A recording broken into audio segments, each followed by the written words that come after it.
Yo, what up? What up?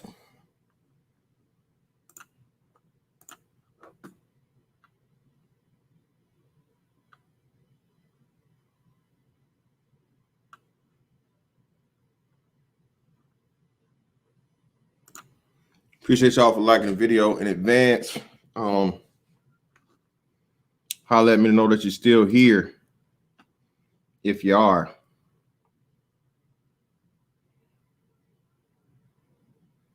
Yeah, let me go ahead and give him a little bit of.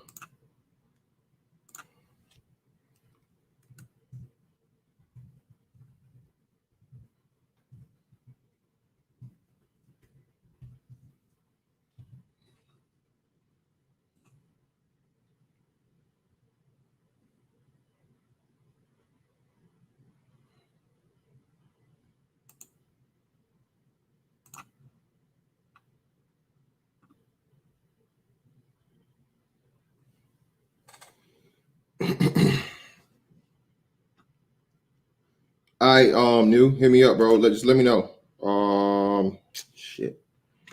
St. Cloud, I am in the United States Navy, brother. 17 and running. 3 years left.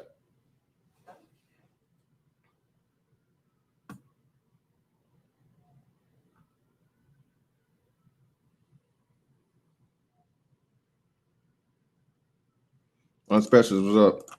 Hypocrisy, what's up? Omega Dress. Kenny Conjo. Shout out to Kenny Conjo for the cash app. Thank you, brother. Thank you, Kenny Conjo, for the cash app, for the $7 cash app. Appreciate you, bro. Shout out to my man, Dark Lord of the community. I vote military from personal experience. I have 2 degrees and retired at the age of 39. Hey, man, we gonna educate brother Gabe, man. With brother Gabe. you got to Ursa first. Excuse me. Brother Gabe, man, again, he's an exceptional brother with some very, very good credentials and things that he got off of the merit of himself and the college route. But again, I think the brother is just a little ignorant. He don't know. He does not know all of the benefits, avenues, advantages that you have by serving in the military. Okay, I think he's a little confused and using my example as the norm. The vast majority of people do not, I repeat, do not retire from the United States military of any branch, okay? The vast majority of people do not retire, do not make it to the 20 years or even medical retirement or anything for accidents and things like that, okay? The vast majority.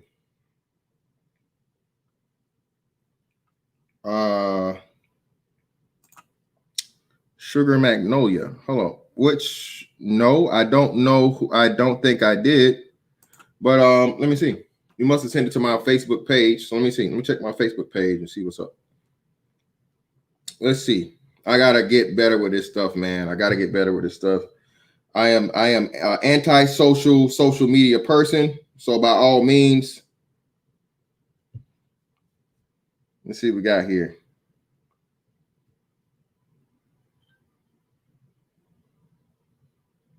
Oh shit! Shout out to you.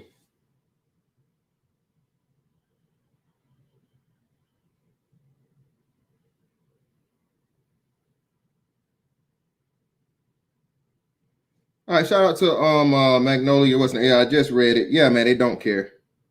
I'm done with I'm done with them. Let me hit you with this link too, bro. Done. I gladly enlisted to become a UAV operator if there were an American citizen. I'd continue to push path that contract to post-military. Yeah, most definitely. But yeah, man. We'll give people a little bit more time to get in here, but actually, now fuck it. Let me go ahead and hop into it. Ain't no beef, so they'll trickle in as they trickle in. But shout out to everybody in the building, man. Appreciate you guys for coming through. As you know, Warrior Wednesdays, what I do, and I dedicate a day for military talk. I want to shout out to brother Gabe A for his inspiration for this Warriors Wednesday, because he and I have a lot of back and forth. And Gabe always like to say how I like to argue, but what Gabe doesn't understand is, bro, I'm a professional arguer, bro. I've been doing it. I've been doing this shit since I was in elementary school. All right. So I'm a professional arguer, debater, any of those things, man. So by all means, oh shit, and I should have did the what's name, but I didn't. But it is what it is. So give me a second. Give me a second.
Well, anyway,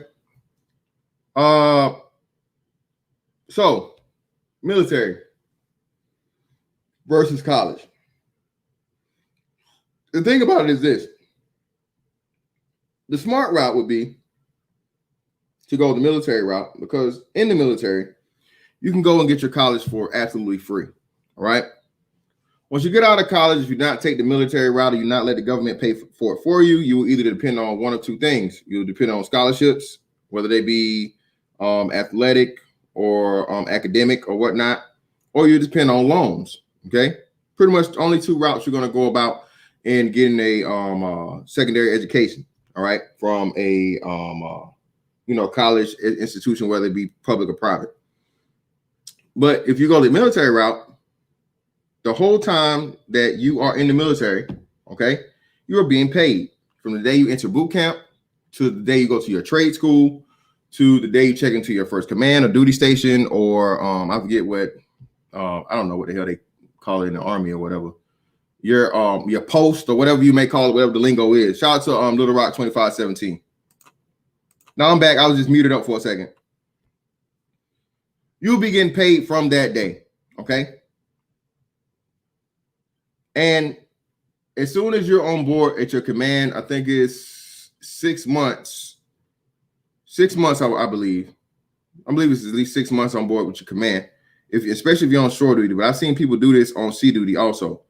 You'll be able to enroll in college through tuition assistance. Tuition assistance is where you pretty much do some training or whatever, knowing what's expected of you, what's required, as far as you going to college and your college being covered by the military while you're on an active duty status. I think there are some types of benefits for reservists also, but not the full benefits, of course, of active duty members. The time that you're on, you put in the request check, run a request check, gets approved. Choose whatever college of your choice you want to go to. Start attending classes online and or in seat, however it works better for you. And you go to school while you work your job, and it's completely and totally paid for 100% by United States military, United States government. Okay. So theoretically, the whole time that you're in the military, okay, you can be progressing your secondary education. I've seen people do it. Okay. There are people who have master's and doctorate degrees on the government's dime. Okay. All right. And for the most part, from my understanding, once you get into the higher levels of education, like the doctorate, master's and doctorate programs, there's very little, if any, scholarships and things like that available, to my understanding. If I'm wrong, someone please correct me. But those first 4 years are free, but everything after that, you pretty much have to pay for.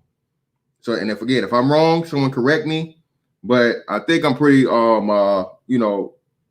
accurate in saying that.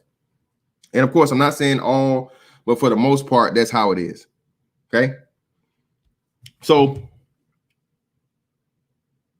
along with going to the military and getting paid, getting a trade, being able to go to school if you wish to do so, and having that paid 100%, you're still able to, after you get out of the military, further that education through the post 9/11 Montgomery GI Bill, and not only that, get paid to do so. Okay, so while you're in and you're active duty, there's paid education. Okay, free, totally covered. But after you get out, you retire, or you just choose not to do your whole 20 years, and you do your 4 years, your 6 years, 8 years, whatever it is. And I think you're only required a minimum of 2 years of service to qualify. 48 months, 2 years of service to qualify for your post 9/11 Montgomery GI Bill benefits. You can get out and you can get paid to go to college. Okay. Well, what's the difference between paid college and get paid to go to college? Well, this is the difference. Okay. In the post 9/11 GI Bill, what happens is this: not only do they cover your tuition 100%, okay, 100% of your tuition, they also pay you as long as you have a full class load, full class schedule, okay, to go to school. That's what they do. Okay. So whatever, according to your zip code, there's a certain amount of money that you will be paid to attend school, which is, a way for you to relax and focus solely on your education versus having to work a 40-hour, hard job and cover all of your expenses while you try to worry about going to school. And again, this is incentivized and do it the way they're doing it to incentivize people to not retire. Okay. Because what you don't understand is when you take the retirement route, they have to pay you until you die. And unfortunately, motherfuckers is living a whole lot longer than they expected. Okay. So even though the vast majority of people, vast majority, man, I don't even know the numbers. I'm not going to even mind looking it up. Not even 50% of the people that enter the military, man, retire from it. Okay. And I would go as far to say, hell, I would say the highest that I would believe that actually retire from the military would be somewhere around 20%, if that, actual retirement age. 20 minimum years of military service is a requirement for normal requirement for retirement. There are some anomalies to where someone gets injured or something like that, or they have a serious medical issue they develop while they're in the military. Then you get a medical retirement. I'm not talking about those. Okay, I'm talking about the normal full military service, minimum required 20 years. Okay, the vast majority of people aren't doing that, not even close. So when you take that into consideration, all right, and the people that are still allowed to take the benefits of now the post 9/11 GI Bill or the old GI Bill and all the other benefits that come with it, again, you have a springboard and an advantage over the non-veteran. Point blank period. Point blank period. Pretty much any and every college is going to take you because your money is guaranteed. It's backed by the United States government. It's going to be there every time, on time, no ifs, ands, or buts about it. Okay? Yeah, one Titan. That's exactly why they changed the retirement pay structure. People were getting out at 40 years, and the motherfuckers living to be 70-something years old. And the retirement pay goes up every year that you live, and it goes up also incrementally with the raising of military pay. So even though the vast majority of people aren't retiring. The fact of the matter that people that do retire live to be, normal than, the normal life expectancy or more. And you got to think from the age of 40, if you were to come in at, let's say in between 18 to 20, and then you die at 65, that's 25 years of payment, man. Not to mention medical benefits and all the other things. All right.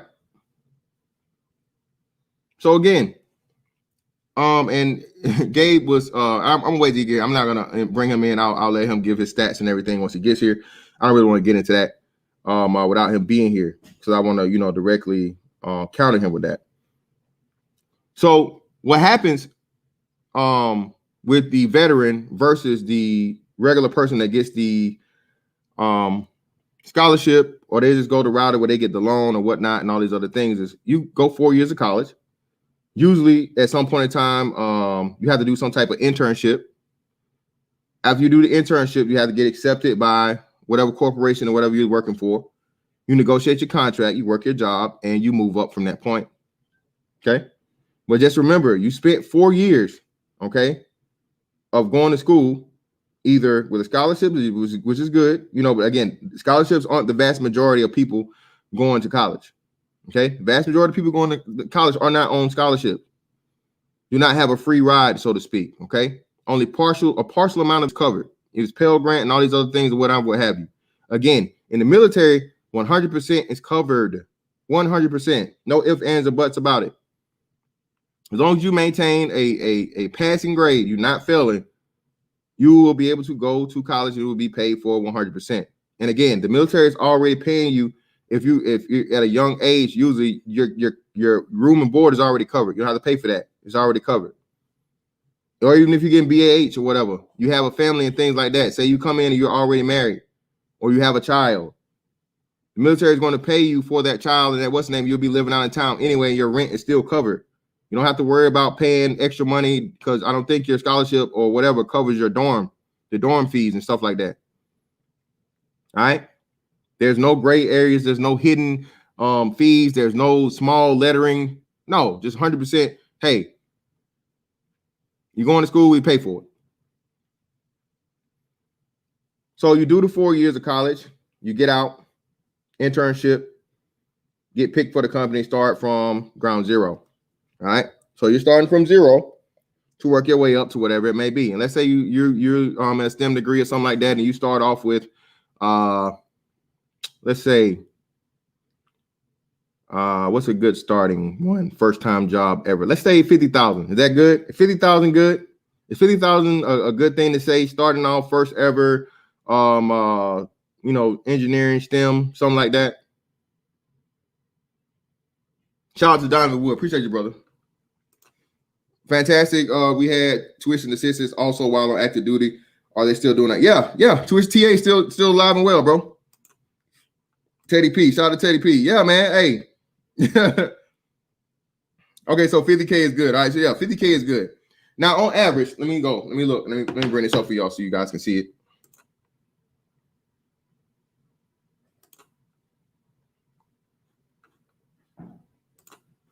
Bring on the military pay chart.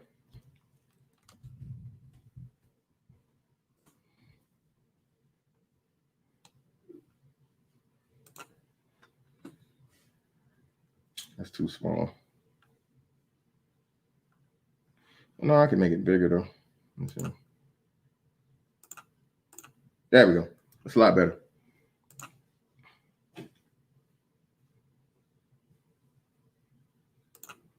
All right, so let me share this. Let me share my screen.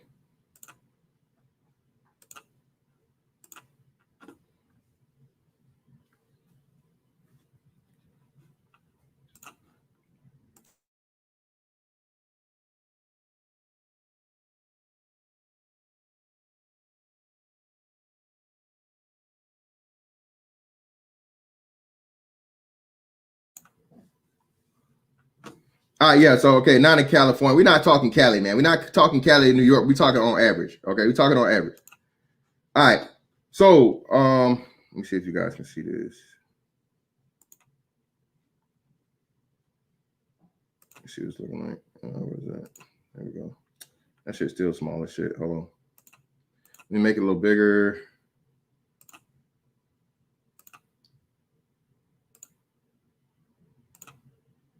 All right. So let's see what it looks like now. All right. Yeah, that's a lot better. All right. So. All right. So now, in a 4-year time frame, which you're right here, 4 years, okay? I've seen people on average usually be here, okay? On average of the 4-year time frame in the military now, you're here. All right, this is what you're making. This is your base pay. All right? That's your base pay. $28.91 at the 4-year mark, okay? As an E5. Some people are here at E6, but that's very, very rare. But on average, I say you're somewhere around an E5, okay? So we got $28.91. Oh shit! Shout out to my man JD for the 5. Thank you, brother. I got you. We'll get to that, bro. I'll get to the advice for guys joining late. I'll get it to you. All right, so $28.91. All right. We got my trusty calculator.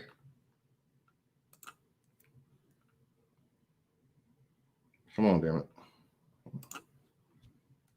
$28.91 times 12. All right, so that's $34,692. All right, now let me give y'all the BAH for this area, and we'll just say you don't got no kids, you're single. Let me do this too. All right, and for all you guys that don't know, you have BAH and you have BAS. BAS is basic allowance for subsistence or food. That's how much money they pay you for groceries. Okay, that's a flat rate across the board for everybody, regardless of pay grade. And then enlisted anyway. And then you have BAH, basic allowance for housing. Okay, so keep this number in mind. So 3460. Well, let me see where I'm at. What did I do? All right. So your taxable money is 34,692. Okay, your taxable income is 34,692 as an E5. All right. So now let me look up the BAH rate for where I'm at. We just use where I'm at.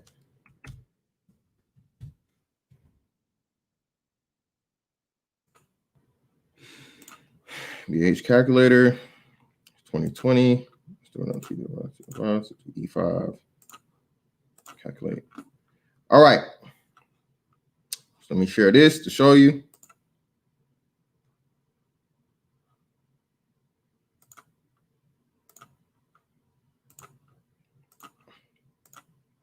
All right. So now this is your BAH, okay? Basic allowance for housing. All right? This is where I'm at, Norfolk area.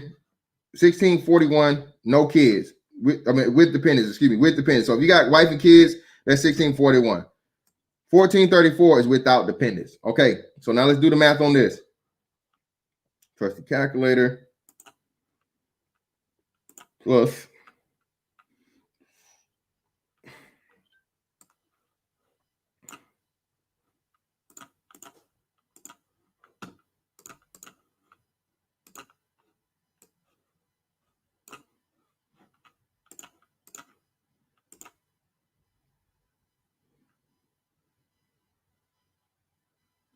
All right, so that puts you right at 40. Oh shit, that's all wrong. No, she didn't do it right. Wait. Motherfuckers. So hold on, 34,692.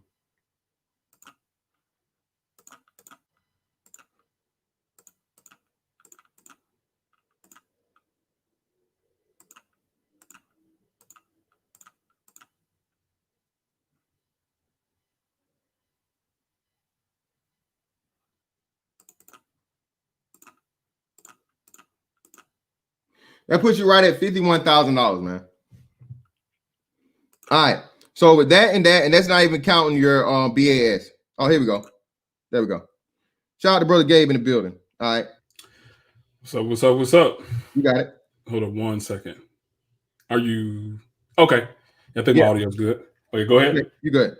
All right. So in the 4 years time that you've been in college, all right, you're already making the $50,000 that you'd be starting off with on average, starting a brand new job at whatever you are, okay, whatever business you're starting with, okay. Not only are you already at the 50,000 mark, well over it, okay, you also have the trade skill, the working experience, and if you've already went to school, you're coming out with your degree. So unlike the person who's going the college route only, and it's a chance of that they're paying for it for themselves or they have a scholarship, and at some point in time, you're going to have to come out of pocket with something, whether it be for your room and board or try to work a side job and all these other things or whatnot, what have you. You're already there making $50,000 a year because of your naval career, or not naval, but military career. And you have the degree already because you've taken advantage of the tuition assistance while you were in the military, which is covered 100%, no ifs, ands, or buts, no hidden fees, no small writing, all together 100% by the military. Okay. And now that Brother Gabe's here, we can talk about this. So Brother Gabe's thing was he's he's one of these great, amazing six-figure brothers, very, very intelligent. And you're in compute engineering. IT? Well, my bachelor's is in electrical engineering, but I work in cybersecurity. Yep. Okay, so electrical engineering, and he's a cyber security. Okay, he's in cybersecurity. So Brother Gabe's thing was, okay, well, he's making six figures. And how long did you take to make six figures? You don't mind me asking, brother? Out of college? Yeah. Let's see. Less than 3 years. Less than 3. All right. So what if I told you that it's people making six figures in the military today, brother? And you know what? The majority of it is tax-free. You know that? How so? Well, easy. So, well, they had these things called hazard zones or hazard areas, right? Okay, so there's some risk there. No. It's really not. It's not no risk at all. 0% risk. They can none at all. See, that's what I tried to tell you, man. No, I'm not. I'm asking the question. We teaching you something here, brother. We learning you something good. Why is it called a hazard zone if it's no risk? Well, because it's automatically by the relationship that you have, and it's pretty much like a ranking system that's determined by NATO and other things outside the United States. So it's just a relation in the location. But like a place like Bahrain, there hasn't been any type of attack on military members in I don't know how long, and we already have a military base there. But it's considered a hazard area, and it's hazard duty pay. So that means everything you do there is tax-free. So you have to go into the military for 4 years. You also have to be able to obtain a position that allows you to be put in the hazard zone, which you say is not any hazard involved, but sure. And then what? So what? Because I saw you pull up some of those GS scale, right? No, there's military pay scale. Okay, so that all adds up to six figures. But I saw it was somewhere around 50K or something. Well, no. That's a certain rank, brother. So let me help you out. Again, like I said, that's this rank right here at this what's name. This is a very E4, E5. That's a very low rank at for the 4 year mark, but it's usually on average. So if you were to stay longer, like most people do, let's just say from you in school. So how long did you go to school? Did you go 4 years? Did you go 5? I think I went almost 5.5, 6. All right, so in 9 years, on average now, you're either E6, what I am. All right, and let's see, 9 years will put you at 9 years, your pay scale. So let's do that math real quick. Let me go back to this one so everybody can see it. Share screen.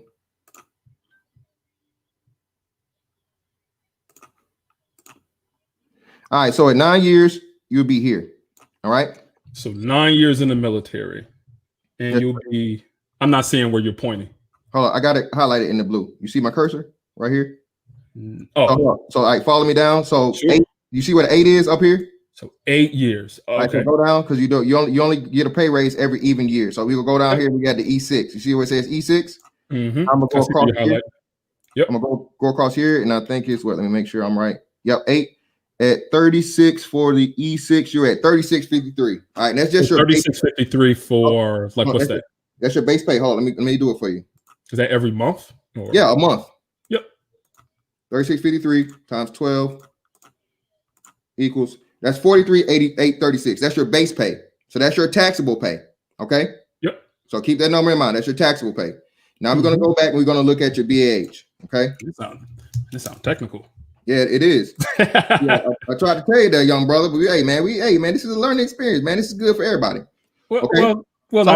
I think we all have something to learn, but go ahead. Yeah. Well, let me show you this one. So remember that last number, 4386. Right? I'm sorry. So altogether, you said 43,000. Let's just say 44,000, right? What? I heard you mention a number. You took that 3653 and multiplied by 12. That's a yearly. Yeah, that's your yearly salary. And what does that come out to again? Hold on, and that came out to 43,836. 43,8. Let's say 44,000. Sure. All right, so leave it at 43,836. So we're not done adding. Okay. So now we're at this. You see this page here? Now we're talking about hazard pay now. So that's the addition. That's not including hazard pay at all. Hazard pay is extra. That's what I'm trying to say. I'm saying so. This is the base, and now the hazard pay, having that particular assignment in the hazard pay zone, you get like a per diem, right? And that's what you're calculating now. Yep. Yeah. So no, we're not even on hazard pay yet. That's what I'm trying to tell you. What the fuck is happening? Hold on. Oh no, I understand that. I'm just saying like. You haven't put that into this particular figure. Yeah, not even yet. That's what I'm telling you. No, that's not even there yet. Hold on. Understood. Yeah. Let me see. Okay, this shit's fucking up because I was hitting the thing and I was doing like an idiot. So let me do this. All right, so there we go. Results. All right, so now we're gonna do it without kids. Say you don't got a wife and kids. You're just a bachelor. You bacheloring it up for the 9 years. It's just you and them. That's the lower end. I'm not gonna use the higher end, but we use the higher end. This is how much you're getting paid. Okay, but we're gonna use the lower end. Got it. All right, so a single guy. So let's see, 1554. Okay, clear. So 1554 times 12 equals 18,648 plus the what we had 43,836 equals 62,484. Okay, so the 62,484, and then it's another like $300 a month or something times 12 too. So 3,600 you can add on to that. So 3,600. Yeah, add 3,600 onto that. So we'll just say 65, right? We'll say 65. All right, so 65,000 is what you're getting paid. But remember, the only part that's taxable is the base. Okay. So the whole 60 is not taxable. Only the first number, the 43,836 is the only thing that's taxable, right?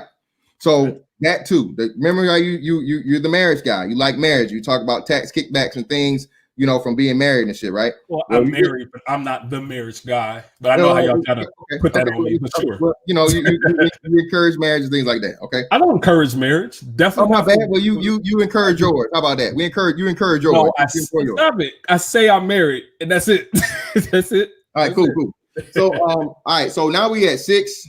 We at 6. Where we at? My bad. Let me look at my calculator. We had 62,484. All right, so now we'll go into the So that's the hazard pay. No. That's just your regular pay total for the month. I mean for the year.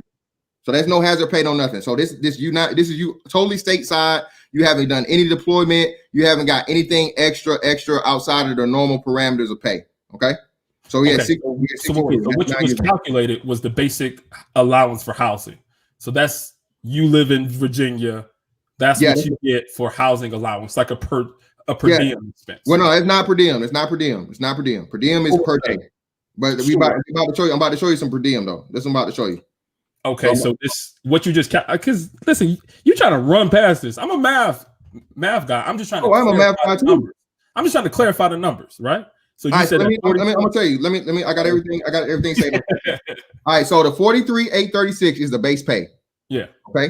That was the 3653 times 12. Yes, taxable pay. Okay. Yep. The 1554 is the basic allowance for housing. That's a BAH. Okay. So 1554 is a 12 monthly. Yes, monthly. Okay. And all that's not taxable. Sure. So 1554 times 12. And what did you get there? 18,648. So 18,648. Cool. All right. And then, like I said, it's another $300 because it's actually more than that, but I'll just round it down to 3. Just add another 3,600 and let me show. So I'm not being, so I can show everything. Let me see.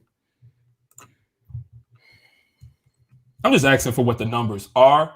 You don't have to necessarily just take it through. No, I just want to show it to you. So damn. Well, no, I can't do that. knock it down that low. Shit, I didn't know. It could be a bit laborious for those who listen, and that's no, they good. They want to do this, bro. Trust me, they not go mine. All right. Okay. So so now I can't. I was gonna leave it at 300, brother, but I forgot how much. I ain't even realize how much. So it's 372. Okay. So let me show you this. Let me share this page per month for food. Okay. And again, this too is non-taxable. So let me show you this. Basic allowance for housing. I mean, basic allowance for subsistence. That's food. And I have that highlighted. Okay. You guys should be able to see that. 372.71. So let me go ahead and get my trusted calculator out. You know what I'm saying? Clear that one. Around to make them even numbers rather than, cents and dollars. Okay. Yeah. So that comes out at 464. All right. Okay. So we're gonna take the 62. And that housing allowance comes from people living off base, or does that come if you live on base also? No, off base. Gotcha. But you can, if you can't live on base and you'll still get it. The only thing about it, if you live on base, they take the whole thing. That's just like it's a bad choice to make. So a lot of people just move into apartments. Unless you got a fucking Brady Bunch, man, you need like a 18 fucking room house. It's not worth it. So total together, a lot of times dudes get married so they can live off base and get that additional allowance. Hey, don't be snitching. Don't be snitching. Hey, listen, these are facts. So you add in the BAS and you're at $66,948. We can round it off to a smooth $67,000 a year at 9 years. Okay. 9 years. Okay. Gotcha. Yeah. All right. So now we're gonna get into the illustrious and wonderful hazard duty pay. Okay, we're into the hazard pay. All right. Okay, so this is not living in Virginia. This is somewhere else. This is Virginia. This is Virginia.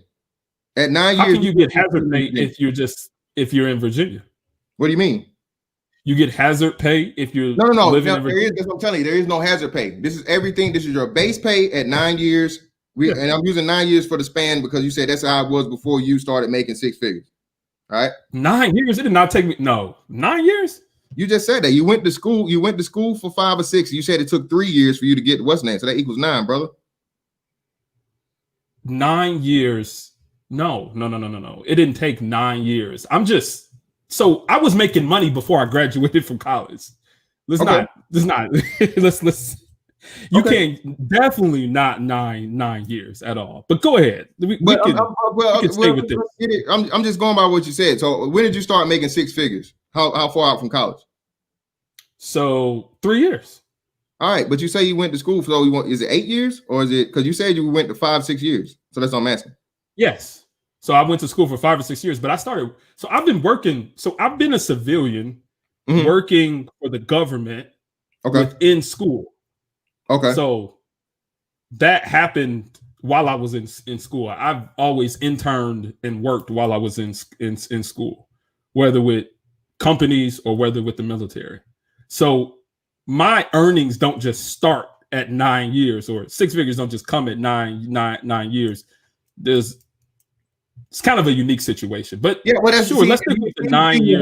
You holding fucking information because we talking about the typical situation or the versus. Well, you asked me. I didn't know that we were going definitely based upon only my situation, because if we were doing that, it's kind of different. But go ahead, like keep with the numbers. I don't want to. Okay. So all right. So let's get into the hazard pay aspect of it, right? Okay. Let's get into the hazard pay. All right. So let's see. Hazard pay. Let me see. They have hazard here. No, they don't. Let's see.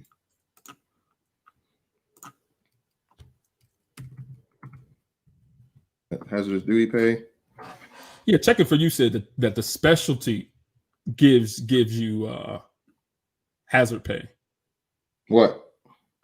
That's what he said. He said his specialty gives him hazard pay. So just having a specialty. That's what I'm saying. So listen, you have hazard pay too if you work in certain rates or you get special pay. So say if you're a say if you did spec ops, that's extra pay. If you did flight, if you did air crew, that's special pay. That's extra pay. It's several things that can get extra pay, but I'm keeping it as bare bones as possible. I'm not really trying to add any of the extras. Gotcha. All right, so let me see. Oh shit, the hazardous duty pay shit is under fucking construction. Ain't that some shit? Let me see. Hey, government shut down. You know. Hey, true indeed. So either way, man. Well, let me tell you this. All right. So last time I checked, one of the biggest places I use Bahrain is this. You know about per diem, so like you already know about this shit because you've been working for the government, so it's cool. All right. So do you know what do you know what Bahrain per diem is? No. It's $121 a day. Okay. And all of that's tax free. Yep. And if you have a family on top of that, you get an extra $250 for being separated from your family. Okay, but we'll just throw that out the window. So we'll just say from that. So 121, and you can stay in Bahrain for 6 days. Okay, I mean 6 months. Excuse me, 6 months. So let me get my calculator out again. So let's go 121 times 12 times 6. I didn't do that right. Oh, hold on. So 121. Oh, times 30. No, when I fucked up, times 20. I'm times 30. My bad. Times 30 times 6. All right, so that's an extra $21,000 on top of what you make. Okay, and also I think it's a little different once you get with the pay grades too. I don't know. I have to look into it a little bit better, but we add that to what's the number we had? 66,948 plus 66,948. All right, we're at 88,728, and that's just 9 years in. Okay. What I'm telling you is this: the fact of the matter that usually is like 40%, well, not 40%, but I'll say like 60% of your pay is taxed. Like I said, you got an extra $20,000 on taxes, tax-free money you don't get taxed for. So you're in a lower tax bracket. You're always getting taxed at a lower tax bracket. It works even better when you go into the hazard duty situation or you go anywhere where it's a tax-free zone. When you go in a tax-free zone, all of your money is up, I think, for like, I think it's like Medicare or some shit, because Social Security and all that stuff is tax-free. All of that money is taken off. So the next following year, you get to claim a much lower tax bracket because, again, you didn't make any of the money because half of the year you were outside of the country. And furthermore, ultimately, like I said, you in the 9-year period have at least, if you took advantage of the college situation and the free TA, you have the advantage of already having a degree and getting military salary the whole entire time that you were in with the degree. And once you get out with the degree and the trade skill that you have veterans preference. You have a trade that you really don't have to be retrained for. What's veterans preference? You didn't know what veterans preference is? So veterans preference is where if you and I were applying for the same job, right? If you and I were applying for the same job, that's not fair. Well, it's not fair, but hey, join the military, motherfucker. No. It's not fair for you. Well, no, it's definitely fair. For me. No, it's definitely fair for me because again, I have veterans preference. So again, by who? They're going to get I get an extra point on my resume or my. You sound wild. I'm not. You gotta look it up. Resume for being a part of it. No, you get points on your resume for being skilled. No, bro. I just said we all have the same. So we have the same qualifications. Me and you have everything identically. All right. Me and you have everything identically, but I'm in the military. I have veterans preference. I'm going to be hired over you because I am a veteran. No, yes. Doesn't happen. Yes, it does. Look it up, man. I'm not making this shit up, Gabe. I've been a part of hiring processes in corporate America. Nobody is like, well, this guy, work for the military. Let's give him an extra point. Let's give him an extra point. Let's bring him on in here. Again, I understand that it's almost like a fraternity, right? With military individuals hiring other military individuals, but there are preferences that are given not only because you're a veteran, but preferences given because of family. Georgia Boy might be right, which I don't think he is. But if you go back and you look into it, listen to what I'm telling you. Even if it's just a point system on the government jobs, what I do know is true is when Barack Obama was in the thing, veterans preference existed before that, even for government jobs. Okay, but what happened was Barack Obama incentivized companies for hiring military veterans. They get a kickback and a stipend. Okay, so maybe it's the same way for minorities. Well, no. Well, no, it's not the same as minorities. It's organizations get kickbacks for hiring a certain percentage of minorities. Okay, so that would be a double kickback because I'd be a minority and I'd be a veteran. So they'd be able to claim both. So again, there we go. All right. No. So Let's just scratch that all together. Fuck it. Let's just throw the preference away. Throw the preference away. This is what I can tell you for sure though. I already work. I have work, and I have serious knowledge and experience in whatever you're doing if you're getting fresh out of college. Okay, you are a very, very unique situation where you say you worked your entire time. That's not most people in colleges. Most people, it's a lot of people, yeah, especially in engineering. Well, a lot of people do internships and have work experience before they even graduate. So yeah, but I'm not anomaly. Is it the entire 4 years of experience? When do you start internships? When do you start internships usually?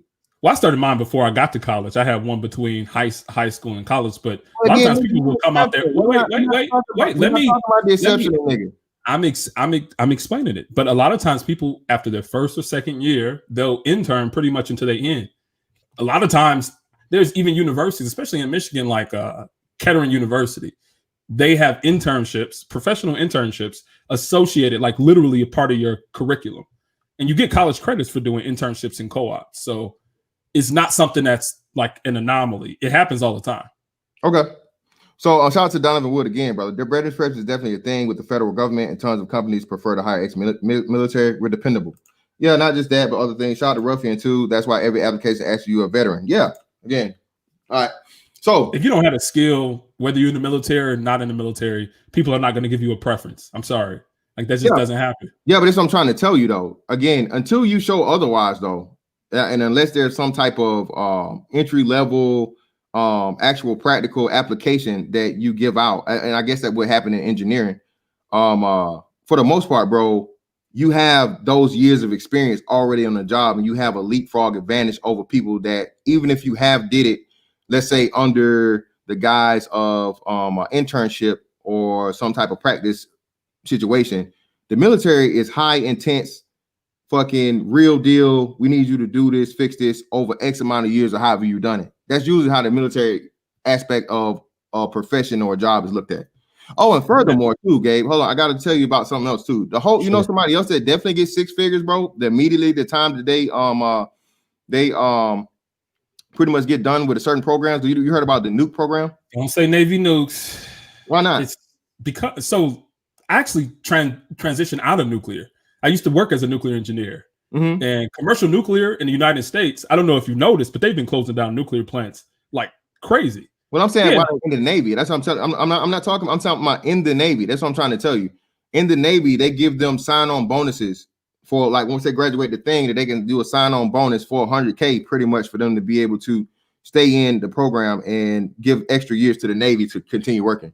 That's what I'm trying to tell you. So as a third, like a contractor for the Navy. No, not a contractor for the Navy. You're still active duty, but again, it's a signing bonus. It's a re-enlistment bonus. Who are they work? Oh, so they're staying in the military afterwards. Yeah. Okay, sure. So a re-enlistment bonus. So again, it's several times and things where you can make that, you can hit that six-figure mark in the military while working in the military, and that's not even we're not talking officers and high level, high pay grade people. I mean, just the whole six-figure thing. I know everybody's in love with the six-figure aspect, which that's a big thing. It's a milestone. It's this and the other, but most importantly, like I said, it's your debt, the income ratio or the amount of debt you have is far more important than the amount of money you make. Because if you're a six-figure guy and you're, seven figures in debt, what do you really have? And I think 7 figures in debt. Hey, you'll be surprised, bro. 7 figures in debt. People got millions of dollars in you'll be surprised, man. You'll be surprised. No, that's like I think you're just pulling those numbers. Well, I'm being hyperbolic with that, man. But if you make 100,000 and you're $300,000 in debt, man, that's not uncommon. If you make 100,000, uncommon. No, it's not. 300,000. Are you talking about medical school and laws? All of that. That's what I'm saying. Any high level degree, bro. Like I'm saying, for the most part, and you correct me if I'm wrong. Okay. Once you get into those high level things like MBAs and doctorates and what's the other one? I'm missing one. Bachelor's, masters is what it was. Those there aren't many scholarships for those. There aren't as many scholarship opportunities in those higher level things as there are in your bachelor's. But many of them are not 7-figure like debt. Like, well, I'm not you saying a lot of times have to go to like medical school. I know it's not seven figure, but I'm still saying from what you heard of plenty of doctors. Doctors say they have to work years for them to even put a dent in their medical and their school debt. So I think that's the point that I really want to kind of emphasize, because I don't just say that degrees or college over the military. I say tech degrees or degrees that are in high demand within medical, because just like you mentioned, the medical example, right? You have a doctor that has, say, for instance, $150,000 in student loan debt, right? Yeah. The normal person would consider that absolutely astronomical. But the real question is, how much are they coming on the opposite side of that degree making? How much do you think they come out making? You asked how much did I guess? Yeah. Well, I would say they make somewhere along 100,000 a year, I guess, for on Not average. at all. You got to start multiplying there, because a lot of times doctors on average can come out making $300,000, especially if they specialize.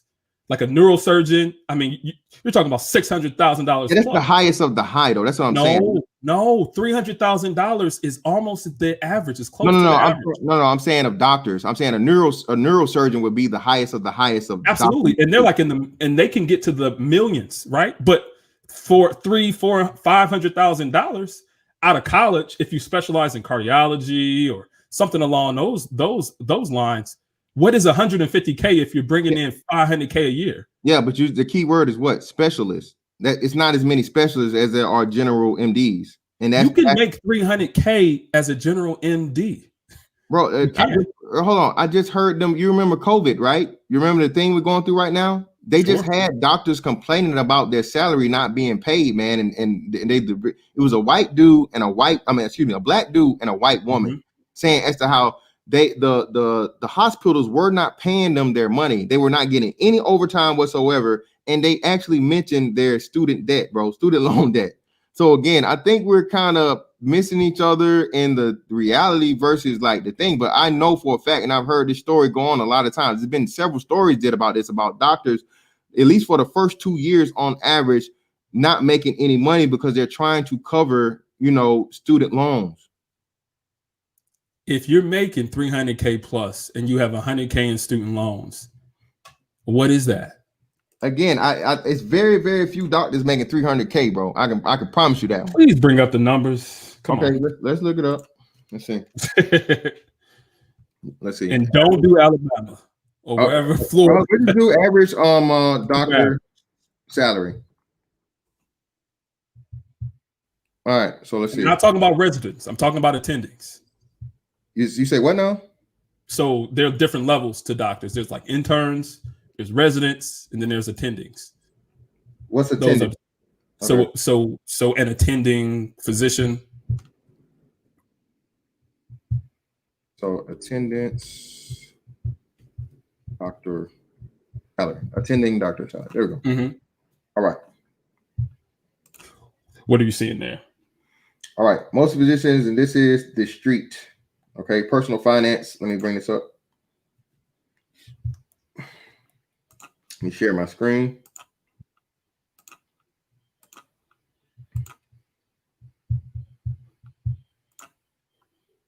Oh, shit. Average doctor salary by state and specialty. So they'll give it the breakdown by state. All right, data from ZipRecruiter notes. God damn, I don't want none of this shit. I just want the numbers. Damn. Data from ZipRecruiter notes that the average annual pay for a medical doctor stands between at $224,190 in 2018, and the highest salary of $397,000. I mean, what's $100,000 when you bring it in? And on the lower end, $23,500. So it's a family doctor. Yeah. But most physicians earn annual income between $150,000 and $312,000. So on average, that's right at $200,000. We're looking at $225,000. So yeah, on average. Yep. All right, so $225,000. I mean, your return on investment. I mean, especially if you are. See that? I mean. So North Central, Southeast U.S., Northwest, Great Lakes, Western. All right, so shit, I guess the further East Coast is a great place to be a motherfucking doctor. And again, these are specialties. So to your point, if you're going to medical school and you're doing like family medicine and you coming out just barely skeeting by, yeah, it is those lower 100Ks, but you're starting off at 150 or so. Okay, yeah. But also, what's the minimum time required for a medical doctor's degree or a PhD? It depends. So typically, for like a surgeon, my sister's in medical school, so like a surgeon, you're doing about 6 years of residency. So we've been pretty much paying for everything for her as she's going through her program. But if you're talking about like general medicine, maybe 2 or 3 years of residency, nothing crazy. But then you got to pass all these boards and things. So I guess my only point here isn't necessarily get lost in the numbers, but to say that there's a higher return on investment. Just because there's a high amount of debt, that your return on investment is still pretty high there. Like you're at least making double or close to what your debt numbers are annually. Okay. And again, some people in the chat say even before taxes. Yes. So that's taxed. That's all taxed. So okay. So on average, what we say 10 years? 10 years for medical school and everything and residency, everything? Yeah, somewhere around there, yeah. So 10 years. It's a financial commitment, yeah. All right, so cool. So 10 years. All right, so again, and still that's money that you're building and you're paying towards education and all these other things. So the thing about it is this: you get out of the military, and I've seen several people do this. And if somebody in the chat, you know anybody that did this or whatnot, let me know. You have many opportunities once you get out of the military because it's one golden thing that you have once you get out of the military. 9 times out of 10, the majority of the situation than other people. You have a security clearance, Gabe. And when you have that security clearance, Gabe, that right there is definitely fucking veterans preference.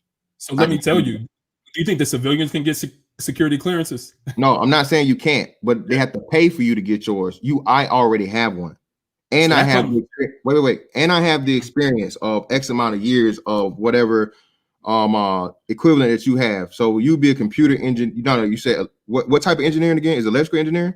My background, yeah, is electrical engineering. Yep. So I would be the equivalent of what you're doing as an electrical engineer or aeronautical engineer on the time and what I did on in the military. So I've never been enlisted. I've never been an officer, and I've had 2 security clearances.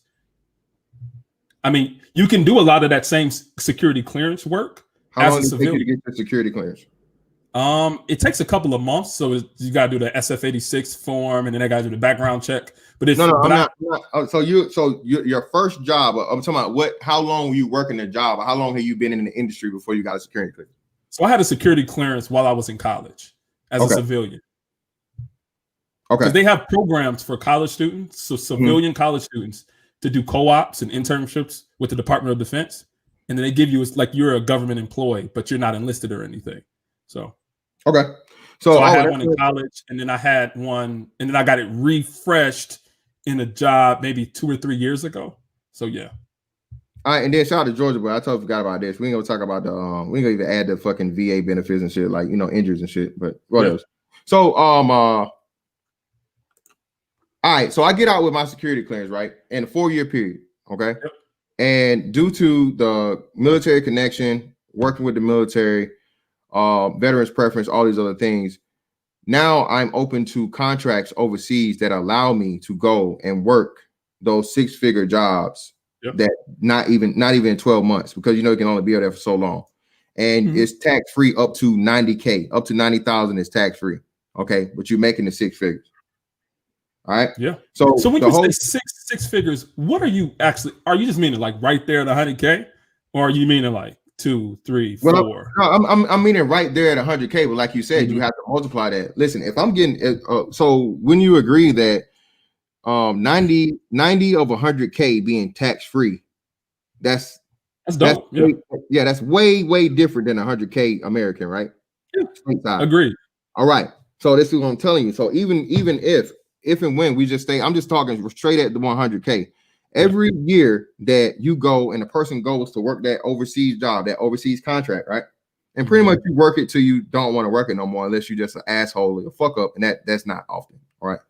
But so every year that you're getting the 100K, right? You're getting taxed at the 100K rate. Yeah. Every year the military member or the former military member, gets the 100K. They're only getting taxed at the 10K plus whatever else they make outside of that when they're stateside. You see what I'm saying? That's 90K that's free going into a bank account for them every year on the yearly. So that 90K expat is for everybody. So yeah, I had an opportunity. Again, I'm sorry, what's that? But that's what I'm saying. I understand that. Listen to what I'm saying. Oh, what the fuck?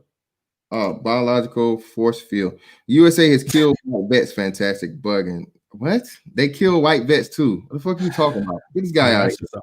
Yeah, but anyway, thanks for the $5, genius. When I open it up, you can hop up here and rant and rave and complain about it. I promise you, if you're in the same fucking country that vets killed and you didn't move out. But either way, fuck it. Like I'm saying, Gabe, this is what I'm telling you. I understand that the opportunity is there for a lot of people, but a lot of people don't know about it, for one. A lot of people don't take it. Again, we're talking about black people specifically. Black people have the lowest percentage of STEM degrees, correct? I don't know the numbers, but that could be true. Yeah, it is. It is true. Black people have the lowest percentage of STEM degrees.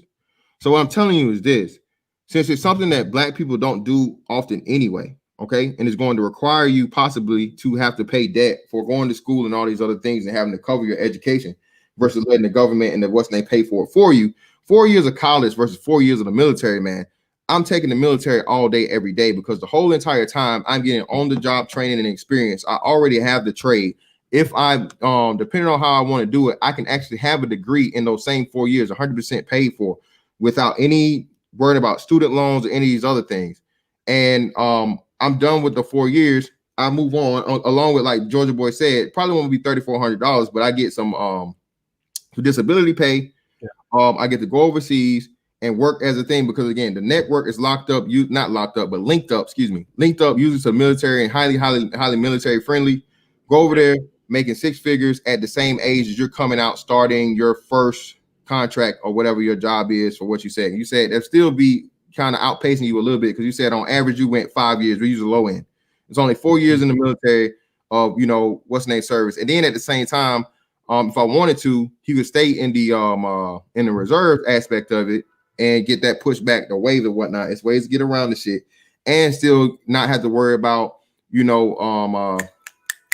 health insurance and dental insurance and shit like that or whatever. So I think that there's a couple of components that are missing here, right? I think one is that you say that it takes that amount of time to make six figures. So you're just hitting that number when you get out of the military, right? Yeah. But the thing about it is that when you jump out with, say, for instance, a bachelor's degree in some type of STEM field, right? Something that's in high demand, you come out of college making 60, 70, 80K consistently. And then you jump up, and then your trajectory, it just starts to multiply, right? So when I say six figures, I'm not meaning just that 100K. I'm meaning like 150, 200. Cool. And like I said, it's like not even so the time it takes for you to get there, the money has already added up for the individual with the bachelor's degree that has a high demand skill. So you're losing time in being able to earn a certain amount. If you take that, you're not losing any time, because I'm gonna use the same thing you said. The entire time that you're in the military, you're getting paid, you're working, and if you want to, you're also getting your secondary education. So again, you're working up to and you're getting paid, and on top of getting paid and getting your education, you have a skill trade.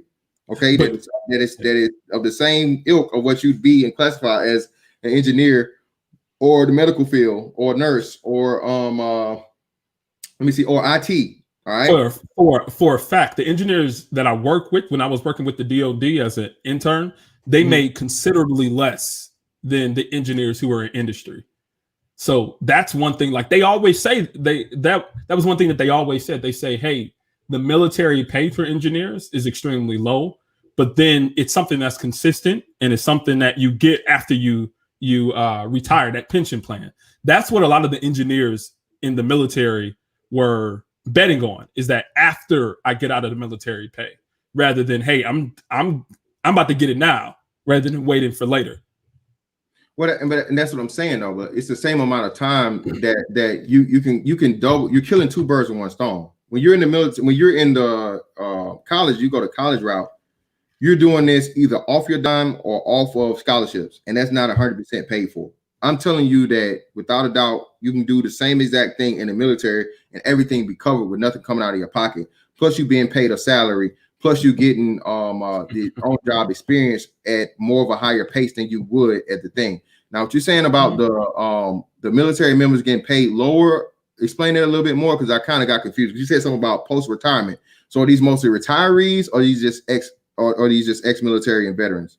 These were engineers who were working for the Department of Defense, and they were comparing their salaries with other colleagues who jumped into industry, who didn't go the military route. And they were saying, compared to the salaries, compared to what they were earning, the military salary was less than that of industry. Yeah, but again, you have to take into consideration what it is. You're going to have a bigger pool of military probably than industry. And furthermore, it's an older thing of people who started from, I don't know, it's a lot of variables there, because we have people that do contracting also through the military, of course, you know what I'm saying, that go that route. But a lot of those dudes too, like you said, are retired. So if you're retired, you're not expecting as high of a salary if you already have a 20-year pension plan on top of, you know what I'm saying, you're not going to demand and be as aggressive with the salary as you guys would. Because you guys still if it's government, you wouldn't negotiate salary. No, we don't negotiate nothing for government. All my government contracts, no negotiation. Yeah, but for industry, it'll be GS ratings. Okay. Oh, yeah. Industry, double and triple up automatically. Okay. And again, this is what I'm saying. Still, that's the deal with that. But a lot of people go the route of the expat overseas route, and you use all of the military connections to get to that money. Not so, that there are many opportunities even for expat industry work. So have you considered like that consulting type of role? Have you considered those, like the big four consulting firms like Deloitte and PricewaterhouseCoopers? And have you considered those? Because that's a whole nother different thing, that people jump right out of college and go into consulting, and they are also on the consulting firm's dime. They get pension, not pension, but they get like a per diem if they're in certain high expense places like a New York or Abu Dhabi, like. And they also have a pay scale. Here, let me send you this really, really quickly. I'm listening to you though, if you have some more points. No. I'm just saying, from our conversation from the other day, yeah. I'm still saying that the military thing, along with that, especially coming up to the issue in times we have here currently with the uncertainty of the United States economy. So what I'm saying is, for a dude that's not fresh out of high school, that's not, the school, want to do the school thing or whatnot, it's a safer and surer bet for you to join the military for those short 4 years, do those 4 years, get paid, and get yourself established, steady income. You don't have to be out here, selling nothing that you shouldn't be selling, whether it be products or your butt. You know what I'm saying? But who has suffered? Like the consulting firms and big tech companies, they haven't suffered during this pandemic. Again, that's the vast, again, Gabe, we talk about black men here, bro. That's the vast minority. We're talking about the vast minority. I don't think lowly of black men. There's a lot of black men who don't reach for higher. But that's your numbers standard that I have is like, hey, listen, you can do it too. Hold on, you're a numbers guy, Gabe. We're not talking about what you think, brother. We're talking about the reality. The reality of it is that most black men still have the highest unemployment rate of anybody in the country. Point blank period. Okay, highest unemployment rate. All right. You also have, I think, the lowest education rates, or the lowest rates of higher education also. Okay. So this is what I'm saying. You have to play to your advantage and take the safer guaranteed bet as far as getting quicker to the money. Niggas don't want to do STEM. Even though STEM is guaranteed, right? STEM is guaranteed money long term, and like you said, double, triple up the longer and longer you do in the business. But black dudes aren't fucking with STEM. Black dudes can fuck with the military for the 4 years, get everything you can get, and then get out and hit the 6-figure lane that you would never be able to hit because you're not interested in STEM. You see what I'm saying? I see what you're saying, but I think that at the time it kind of gives black men an out. Right, you're saying that a lot of black men aren't in STEM, and they don't really care about it. But it's becoming a necessity. It actually is a necessity at this point. If you're not in something STEM related, then a lot of the work that you do is becoming obsolete in this current market. So even though you're saying, a lot of black men not here, and a lot of black men aren't getting degrees, I'm still encouraging it. I'm still saying like, hey, it's out there, and it's an amazing route to go, especially as it concerns earning potential, because it's not just like you do this 9 years in the military and you come out making right there 6 figures in comparison to some consulting firms, tech organizations like like Facebook, Amazon, Google, and Netflix. But they're multiplying. Yeah, again, but again, you have to look at the numbers. You got to say the numbers, Gabe. What percentage of those men are black men? That's what I'm saying. And I understand the shoot for the stars. And land on, I can understand shoot for the stars and land on the moon. I understand that. What I'm telling you is this: you can do all those same things, and you'll get a lot more attention, and you'll be a lot more higher friendly with a military background behind you too. Because it'll be nothing like for the same firm to have a guy that's a black man, like you said, a minority, and he's a prior veteran, and that you're going to put together or build up as your #1 consultant to send out in front of the world, and then show the world that hey, we're hiring. Not only we hire minority black men, we're hiring minority black men veterans. The military veteran experience is not gonna outpace skill. I'm sorry. It's it has some advantages, but it's not going to outpace skill. That's what I'm trying to tell you. You keep saying skill, but what makes you think that military people don't have skill? That's what my argument would be that we have more skill than you. So I've worked on a lot of military bases and within military contracts. A lot of the technology is antiquated. Do you know that for many government facilities, they aren't even using cloud-based technologies? The stuff that we use every single day, they don't use it, and they can't use it. And those individuals who are within a military environment, they aren't getting exposure to those tech and those higher, technology environment. Correct me if I'm wrong though, but wouldn't cloud-based be extremely risky with top secret and military grade information? Well, that's the thing about it, is that it hasn't been explored to the degree where it's implementable within a government facility. They just say because there are risks that are involved that we're just not going to use it. But if you go on LinkedIn and you look at cloud security engineers or cloud engineers, those are some of the highest paid jobs in the market today. And rightfully so. But again, like I said, how are you going to be skilled in that technology? I promise you that that's a very, very niche and small community. No, it's not. Cloud is everything. Fantastic. Cloud is everything. Okay, so the majority of IT specialists and tech guys are in cloud security. I'm confused. Everybody is implementing cloud technology in their environments today, whether it's a developer, whether you use it to perform some other type of action, and a lot of times it's just not within a military environment.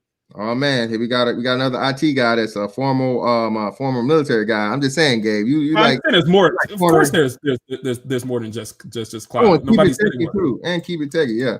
But hey, you mind if I open this up, because like I said, absolutely. Let me go and do this. See, and there's a link that I put there in the back chat. It's on the website. I'll share it. Yeah. It's called levels.fyi. Okay. So what's there? It kind of speaks about different job roles as a software engineer, going into Google, right? One of these big tech companies who have literally thrived during this time. If you look at those rates, you're talking, so typically like an entry-level role as a Google software engineer, you're coming in at like an L3 type of role. And if you see some of those roles, I see one that's talked about for Pittsburgh, Pennsylvania. They're starting at 156K, and that's like an entry-level role as a software engineer for Google. Now, if you go up to the L4, L5 role, you're talking base 250K. So these, but these are, and if you see the experience levels, you're saying 4 years of experience, 5 years of experience, 6 years of experience. So, I think that I'm not saying that the military route is bad, but I guess what I'm trying to promote is that there is better out there if you're talking about earning potential. Go ahead. Moving around. So, So again, this is what I'm saying. The whole thing I'm saying about this is the fact of the matter that the things we're using when we're talking, especially specifically to the black man, is extremely low. No matter how big that you, this nigga whispering, nigga, was Yin Yang Twins? Yeah, somebody whisper. So what I'm saying is this: I'm not doubting you saying that those being the highest levels and the highest paying things like cloud and whatnot when it comes to IT and all those things. The thing is, what I'm saying is this: there's not enough black men in those things for it to be a realistic representation, or using them as using those niches and those particular things for something that black men are involved in. What is stopping black men from being involved in these things? They don't want to do it. That's not good enough. I'm sorry. I agree with you. Not good enough.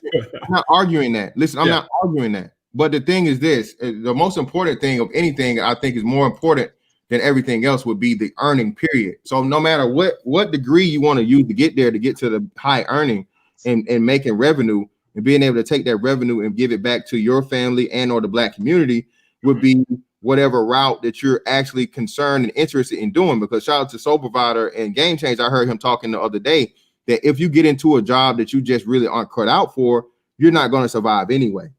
You see what I'm saying? So I think black men are cut out to survive in the tech industry. I do personally.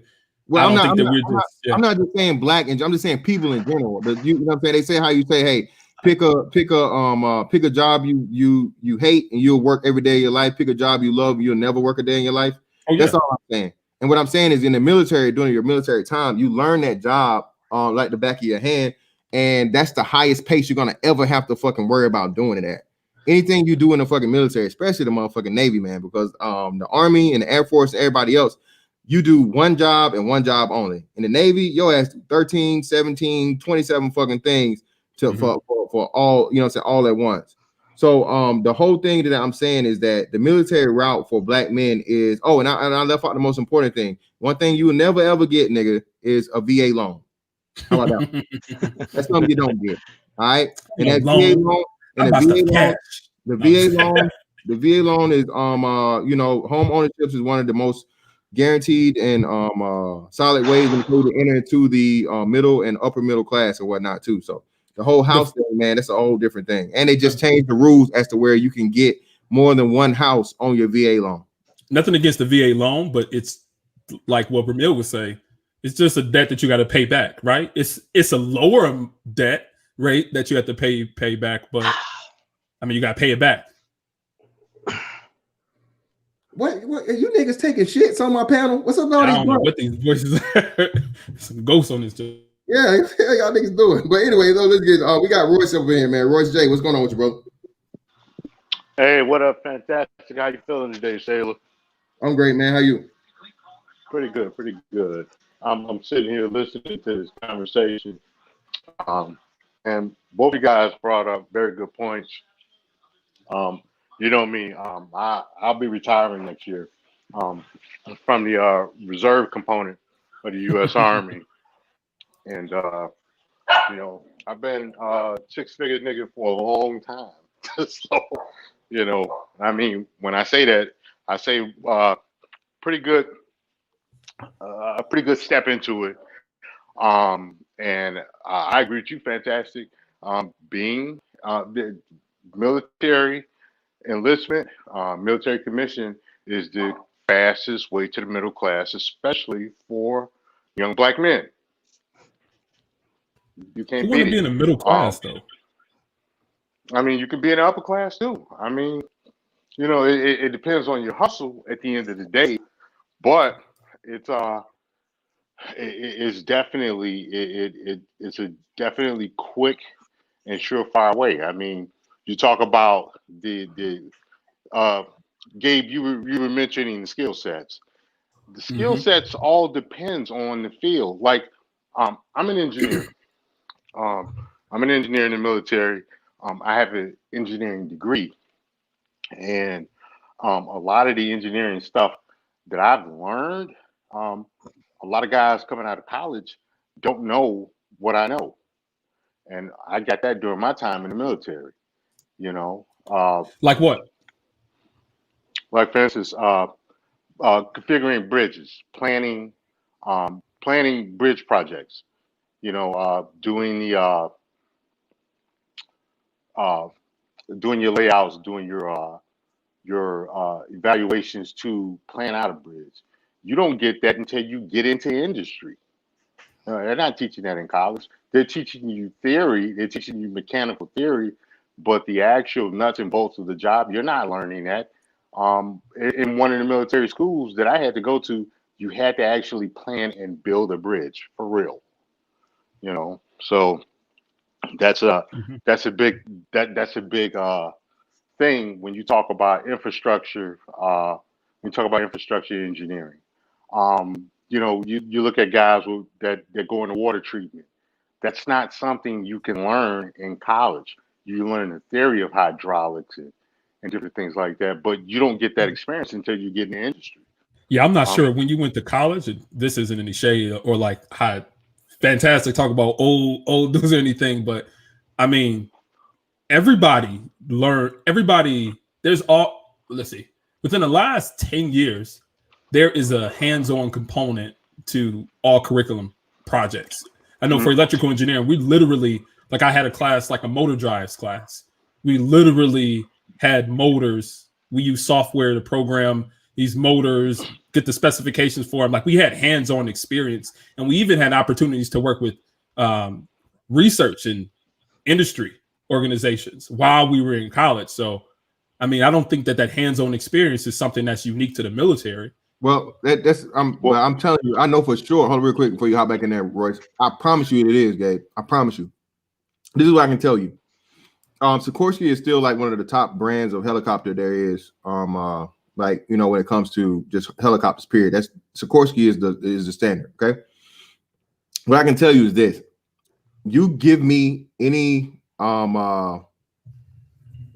guy that's going to get, I guess, like, I wouldn't say, well, that's be kind of, but let's aeronautical engineering degree, right? I promise you, you don't really start the hands-on process from day one, Gabe. You don't.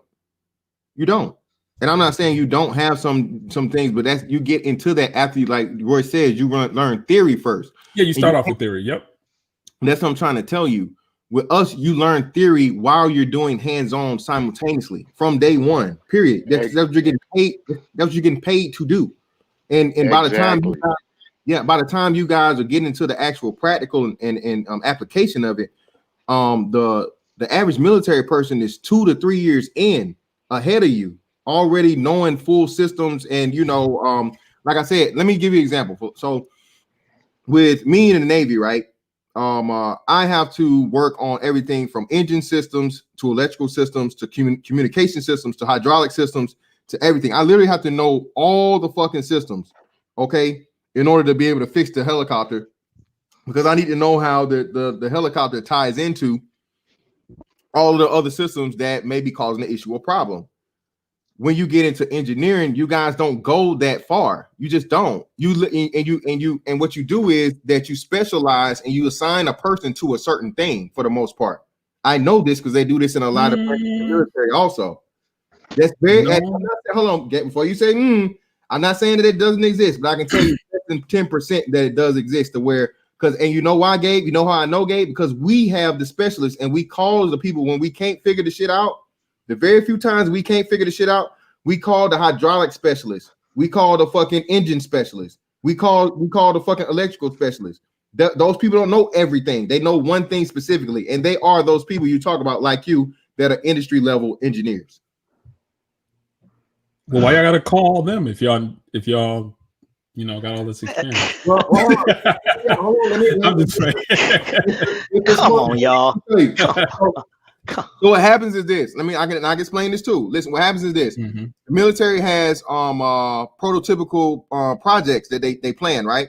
So every now and again, what happens is you get a helicopter or an aircraft that was wired up for one of these prototypical projects.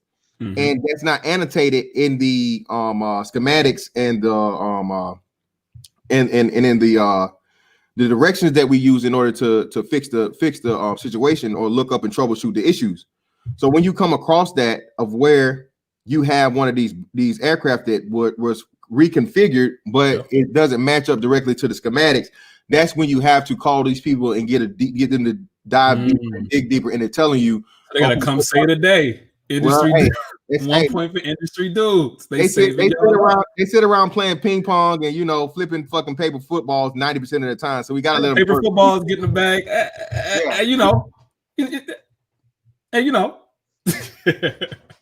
I'm just messing around though. No, you good. You good.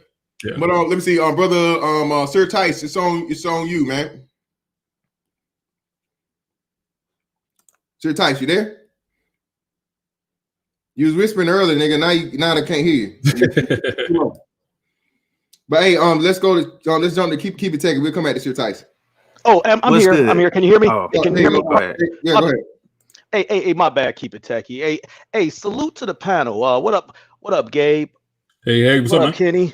What up, Kenny? What up, Royce? What up, man? I think you brothers make excellent points here, and I'm not necessarily gonna play the middle, but being the older cat, I think that this information is very valuable for brothers. If I could do it all over again, I would probably do the military route. But one thing that isn't being discussed is when you're 18, 19, you typically don't really have an idea, or I shouldn't say you don't have an idea. Many people don't have an idea of what they really want to do. They may have I shouldn't say they don't have an idea. They may think they may know this, but you can look at the amount of people who are working, who aren't working in their majors. I want to say the last figure I saw was 65% of people are not working in their majors. Now, this is non-civilian speaking. I didn't really start really making money into my career until I was 35. And I got into technology probably I was 26, 27. And I did it kind of a different way where the company paid for me to go back to school. But some of the courses, they were teaching things like COBOL and things they were kind of out of date. Although I wish in hindsight I would have taken those courses. Where Gabe is somewhat valid, I'm not saying you're not valid, Gabe, okay? Or I'm saying where Gabe is somewhat valid, he's talking about these military government contracts, they are using older technology. When I worked on healthcare.gov, and keep it tech, you already heard this story, they didn't know anything about process control or anything like that. But let me just say this, though.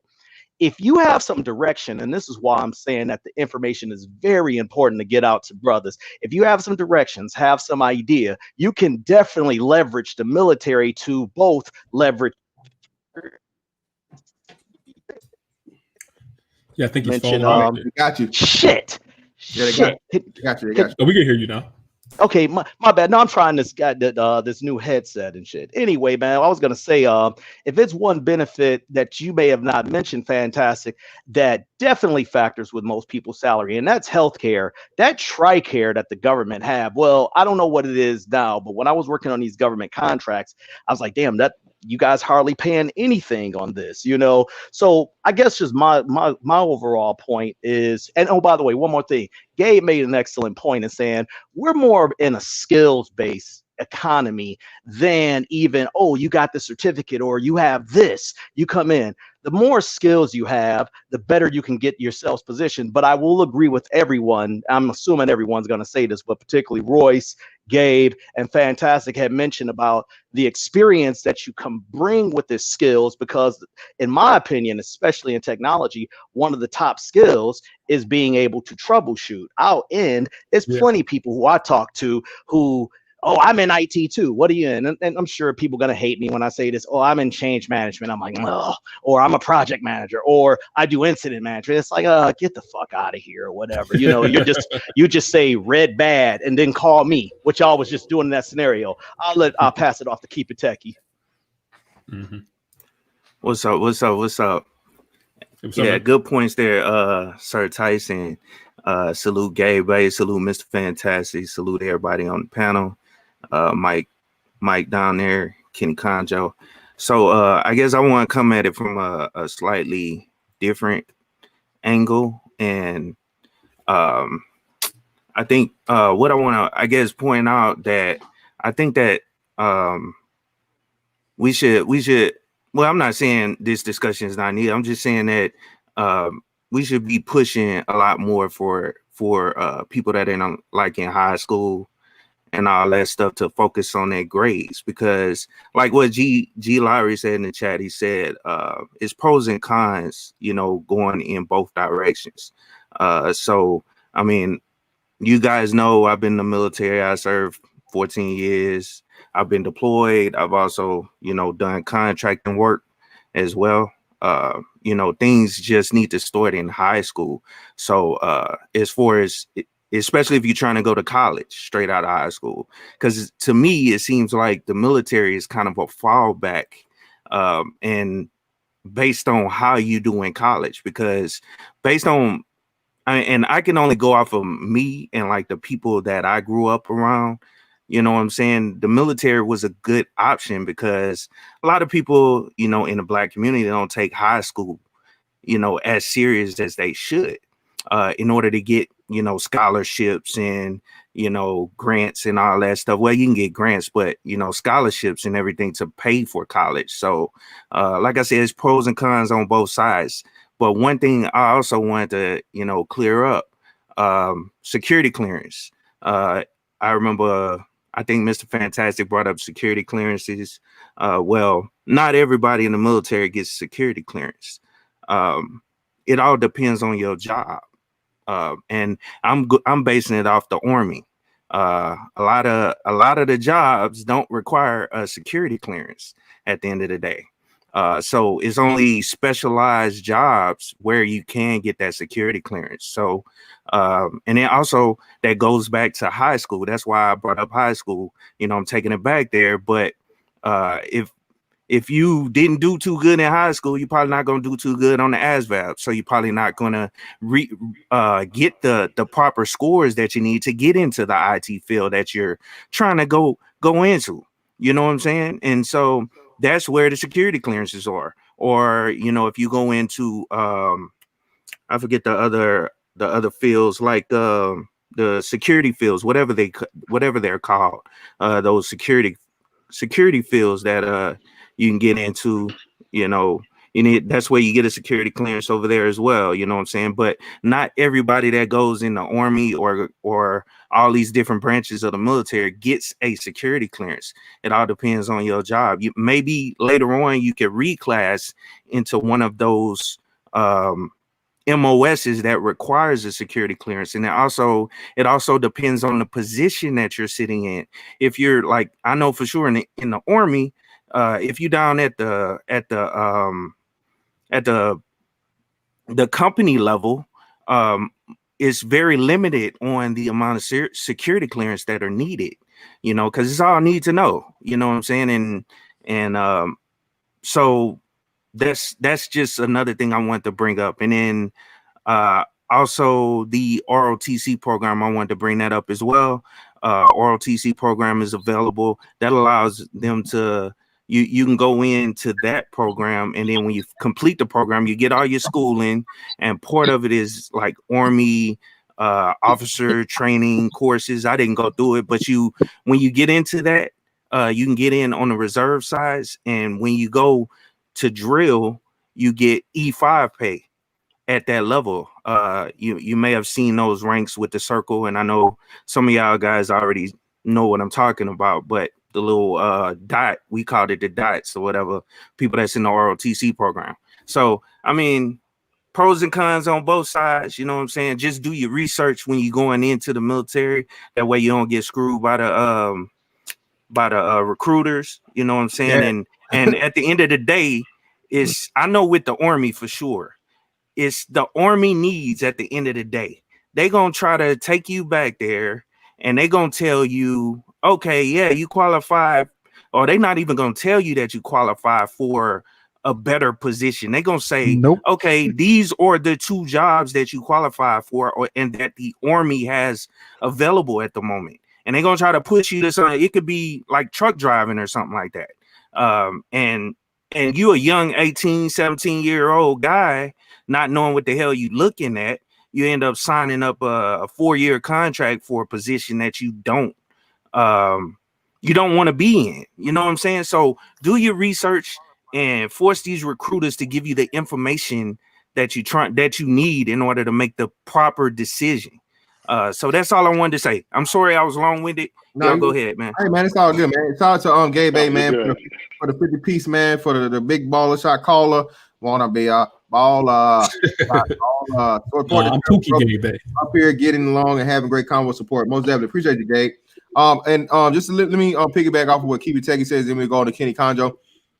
The security clearance thing is a factor, man, but I think for the most part, it's Navy specifically. I know the Navy with the fucking Army, bro. Don't count the fucking Army because the Army has literally like 1,000 jobs, bro. Army, y'all got so many motherfucking MOS, man. And everybody. Yeah, everybody. That's why everybody and everything. Yes, so it's totally different depending on the branch you pick. But I know with the Navy and the Air Force, security clearance is a whole lot higher. And it's very, very few jobs you can get that don't involve a security clearance. Okay, but if you don't qualify for one, there are jobs for you. But like Keep It Techie said, namely the job you want to pick will be one that requires a security clearance. Furthermore, what he was saying about the ASVAB, the ASVAB thing is totally completely up to you, man. Again, they have ASVAB tests. You can study for the ASVAB now. You can test for it. You can quiz for it. They have flashcards, all these other things, man. And like he said, the most important thing is getting as high a score on the ASVAB as you get, because the higher you score, the more things that are available to you and those rates that are going to pay you the most on the outside of the military. Once you get out of the military, the trade skills that you're going to learn, those are going to be the highest ASVAB scores. Anything that's engineering related or, the nuke programs and stuff like that, high IT or security, stuff like that, you're going to need a higher ASVAB score for that. So that's why what you want to study for and plan for. And furthermore, what was it? It was one more thing. ASVAB scores. Shit, I forgot whatever it was, but it'll come back to. But we on Kenny Conjo, man. Shout out to Kenny Conjo, brother. What's on you? What's going on? Yo, appreciate you, Mr. Fantastic, for having me up on your panel, man. Salute to you as a veteran. A salute to all my active military veterans in the chat, and all of the retired veterans as well. And also to my IT brothers that's on the panel. Gabe, Keep It Techie, G Dizzle, you got Mike Shinnery, Sarah Tice, all of these brothers are in IT and stuff. Salute to you all. I'm just gonna give you like Keep It Techie and mentioned earlier, there are some pros and cons, but for me, I'm just gonna only speak to the pros today, especially since we have a lot of people on this panel. So first of all, the pros I would say is, I'm an Air Force retired veteran, E8. I will tell you that it was one of the best decisions I made in my life. One being that I was able to go overseas on Uncle Sam's dime and see all of these different places that I probably would never have seen. I was a part of a unit that closed down the Iceland base. That's some history I made as a unit, and we were the last unit on that base. We closed that base down. That was something I could be proud of. The skill sets that you learn in the military, I happen to be in avionics, but the skill sets, like you cannot negate that. Those skill sets that you learn in the military will definitely help you out when you get out of the military. For one, it teaches you discipline. You might be able, even though I wasn't able to go into even though I didn't choose to go into avionics after I got out of the military, it still helped me to be disciplined in the job that I selected to do. That being cybersecurity. I happened to do that. I happened to think about that when I actually got out of the military, and while I was in the military, I got 75% of my tuition paid when I was in the military, but I was doing an undergraduate study. It was in political science, but I decided to go the cybersecurity route because I don't know, something about computers just interested me more. And I was like, well, shoot, I might as well just go ahead and try to shoot for this master's program in cybersecurity. That was the best thing I made, because STEM is where it's at right now. And you cannot negate that the military, as far as retirement, what you get retirement pay plus what you get on the outside world salary, you easily make over 100,000. And the fact that a lot of these companies are looking for retired veterans, are looking for people that are coming out of the military for one, because they know that we have a lot of organization, we're structured. A lot of us are good with punctuality and being on time, and being able to follow orders and take attention to detail. Kenny, do you think it's a preference? Do you think it's a preference for military over individuals who have worked in the industry? And I think it's a little bit. You know what? Hey, Gabe, that's a good question. I think it's a little bit of both. I think I will put it to you this way. If you already have the skill set, you have the degree for that particular career profession that you choose, and you're military, that's gonna definitely put you over the top. It always does. I can tell you that for my resumes and for places that I've been assigned career work, that has helped me out tremendously. And especially, I hate to say it, a lot of these companies, when they hear that you're from the Air Force or Navy, those two branches, they always seem to like those two branches.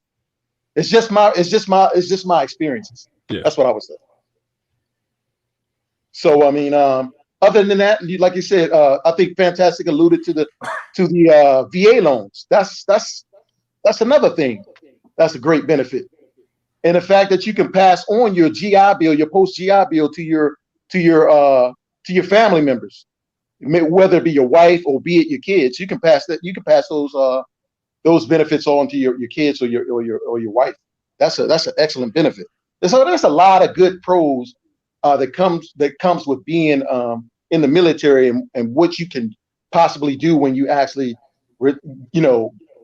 get out of the military or retire out of the military. That's just my points. I just wanted to keep it on the pros today. Thank you. Fantastic. Not a problem. And real quick, shout out to Dr. Phoenix. That's what I was talking about, bro. Listen, hey man, you have plenty of brothers on here, okay, that are prior military. Okay, shoot us an email, man. Again, I'm not getting paid to do this. I'm not a recruiter. I've never been a recruiter, but I know the ways of the recruiter, bro.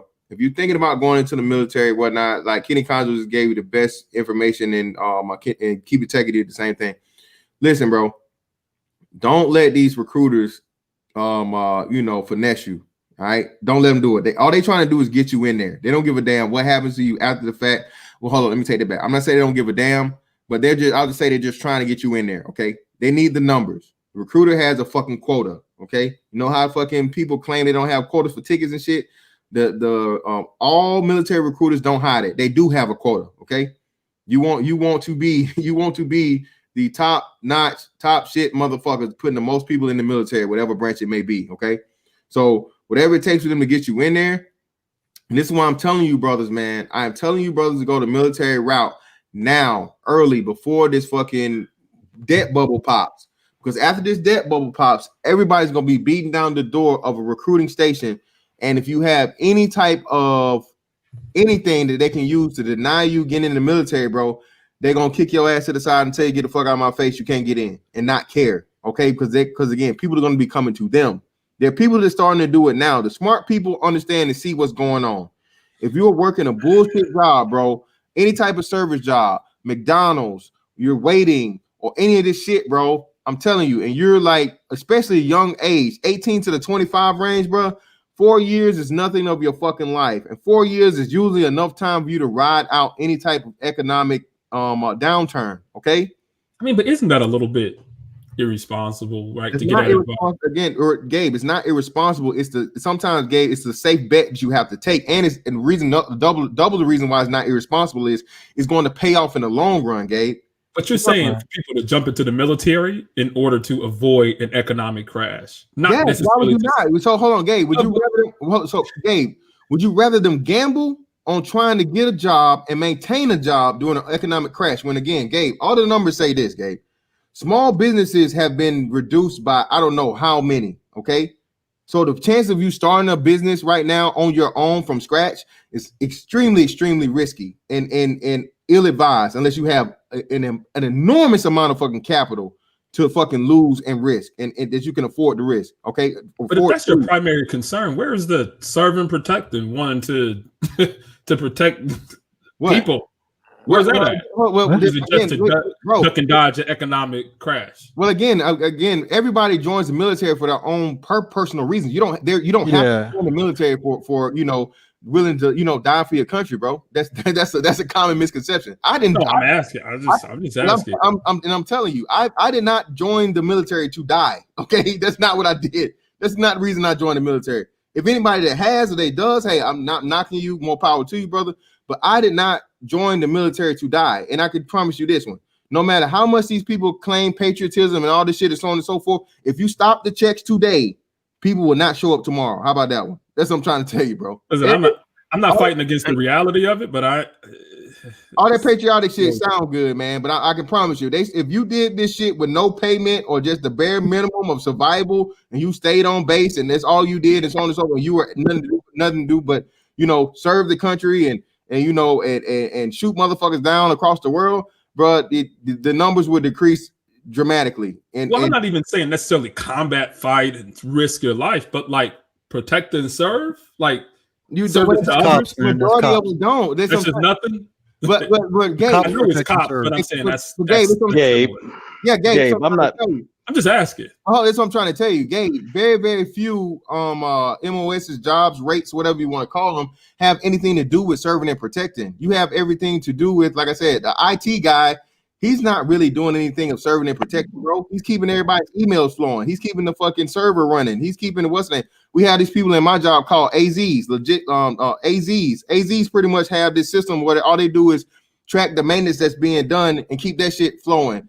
There's no fucking serve and protect aspect of them at all. Same thing with logistics people, like logistics. Yeah, supply chain. Yeah, so there's a supply chain, man. They not shooting no guns or nothing, man. They just getting parts, everything from boots. But that's keeping operations running so that people can do their jobs to serve. Yeah, but there's no serving and protecting in that, man. The vast majority of these rates have nothing to do with actual war fighting or any type of combat. Yeah, combat. Without supply. Yeah, that's why they have certain MOSs. They basically call them the tip of the spear. Those are the guys that's kicking indoors. Those are the guys that are handling special operations. All that hoo shit. You know what I'm saying? Kicking indoors, killing people and shit. They call it the tip of the spear. But one thing I wanted to add, though, what you said about earlier, Mr. Fantastic, and it was back to those recruiters that you were talking about. Yeah, those recruiters, just be wary of them. And I'm gonna keep it short, but they have what they call an NCOER that they get evaluated on every year. And I know this being from the military. One of my best friends that was in the Army, he was a recruiter at a certain point. Well, I mean, this is throughout the Army. They have what they call an NCOER. You evaluate it every single year, and one of those evaluation points or how many people you got into the military. So they'll do what they can to get people in. You know what I'm saying? And take it for how you want to take it. So sorry. Shout out to pledge or something. Like real quick, shout out to Doc Phoenix for the 20. Great conversation. Appreciate it. Go ahead, Gabe. What's the pledge that you all take before joining the military? Well, the oath. Everyone takes an oath, Gabe. But again, the oath. You take the oath, Gabe. But again, I mean, if that was the case, it's saying willing, bro, willing and ready if necessary. Okay, and again, a lot of people take an oath, man, and they know they never ever have to worry about fulfilling. Listen, there are these people in the Navy called CSs, Gabe. You know what a CS is? No. A CS is a culinary specialist, bro. They cook the food, brother. Man, they keep your services in the Air Force services. They ain't never got to worry about catching that damn bullet, brother. But they still support functions, right? Okay. Those are support functions. But again, that's they're still there. Everybody takes the same oath, Gabe, regardless. So again, it's kind of a straw man when you say the whole thing about the serve and protection aspect of it. There's very, very few and far in between. Again, infantry is like I think 3% of the entire military. Right. Mm-hmm.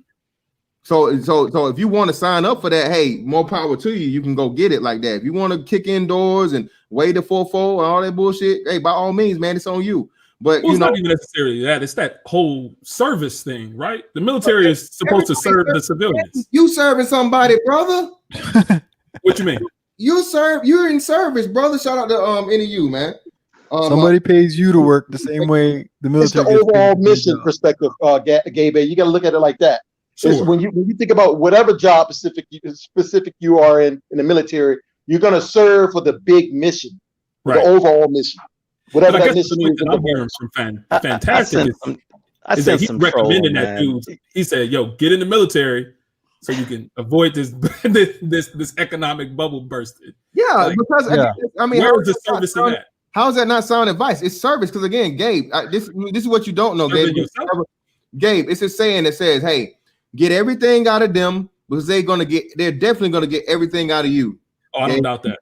Gabe, you need to take every advantage of the military that you can have while it's in it. Because I promise you, bro, no matter what little bit of time you're in doing it, they're gonna get every inch out of you. Gabe, they have this thing, this situation, Gabe, where like the Navy may pay or the military may pay you a little bit of extra money, right? They'll fuck up and pay you some extra money or whatever it is. And say you don't pay no attention and you just think it's for some or you miscalculate, right? You know what they're gonna do, Gabe? They're gonna fuck around, Gabe, and snatch that whole thing. Not no increments, not no motherfucking installments, Gabe. The whole thing, Gabe. Snatch it. But if they owe you some money, you know how long it's gonna take them to fucking pay you, Gabe? It's gonna take them a while. You're gonna have to prove it and prove it and prove it and prove it and prove it, Gabe. So again, man, this whole aspect of like the serve thing, hey, man, if you want to get out here and gang and bang and all that shit about and shoot guns, and it's there for you. But at the same time, if you want to get in here and you want to get your education, and this is why I say it's double. It's a double entendre, Gabe. Not only that, you can get in here and get the 4-year degree in the same time, depending on what duty station you selected to, right? Or what duty station you get to pick. In the same 4 years, Gabe, you can join the military, have 4 years of stable income. End up with if you score high enough on the ASVAB and pick the right MOS or rate or whatnot, what have you, job, have a security clearance, get tuition assistance and get your education 100% paid for at the same time. And then you get out in those 4 years when you survive the economic downturn, you've had a steady income, you know what I mean? Steady, stable income. You don't have to worry about getting fired. Ain't no getting fired from a fucking military contract, Gabe. And that's another thing too that somebody said in the chat. Shout out to them. Your job can be as great and all out all day, Gabe. But like I said, unless you're on your end where you're working for a government, you're not protected. And it's the majority of these people working in these things. The majority of them are not government contractors or not GS workers. What do you mean by you're not protected? What does that mean? If you're anything outside of you, where you say you work a government contract, right? Well, no, you used to work a government contract. I work for a consulting firm now. All right, yeah. So that's not government backed, right? That's just that's an actual corporation. Yeah, it's a corporation. Publicly traded organization. So again, so like I said, so now you're in the situation where, hey, if something goes wrong, they stock drop too low, you could be cut. It's not that simple. Well, I mean, you're saying it's not that simple. What I can say for sure that it's impossible is for you to get a military contract ended. Period. Unless you do something to get yourself kicked out where you violate the UCMJ or you break the law, something like that. You go to mass or you go to the NJP, a court martial. That 4 years is that's 4 years of guaranteed security. You don't have to worry about ever getting called and told not to come in, Gabe. If they tell you not to come in, you're not giving a damn because you're still getting your paycheck on the 1st and 15th. Again, and back to an emphasis on skills. If you're skilled enough, your organization's competitors will want you. If you get let go by that organization, that's a slight on that organization. It's not a slight on you. Skills is something that is the backing. That is the protection. You don't need a military when you're skilled. Again, you keep saying skills. There are plenty of skilled people, Gabe, that's out here looking for jobs, brother. Point blank. Period. Let me jump in on this. Fantastic. Go ahead. It's on you, Mike. My bad. Go ahead, Mike. It's on you. All right. So, Gabe, I understand what you're saying, man, but you got to look at it when it comes to the military. That first 4 years is the big difference. Okay, a 4-year college student right now, they're suffering. All right, that guy that's in the military that did his 4 years and has all the backing and stuff, he's able to get that work. How is the 4-year college student suffering? Because there's how many? What do we got? 22 million people just got unemployed. Majority of them are not military.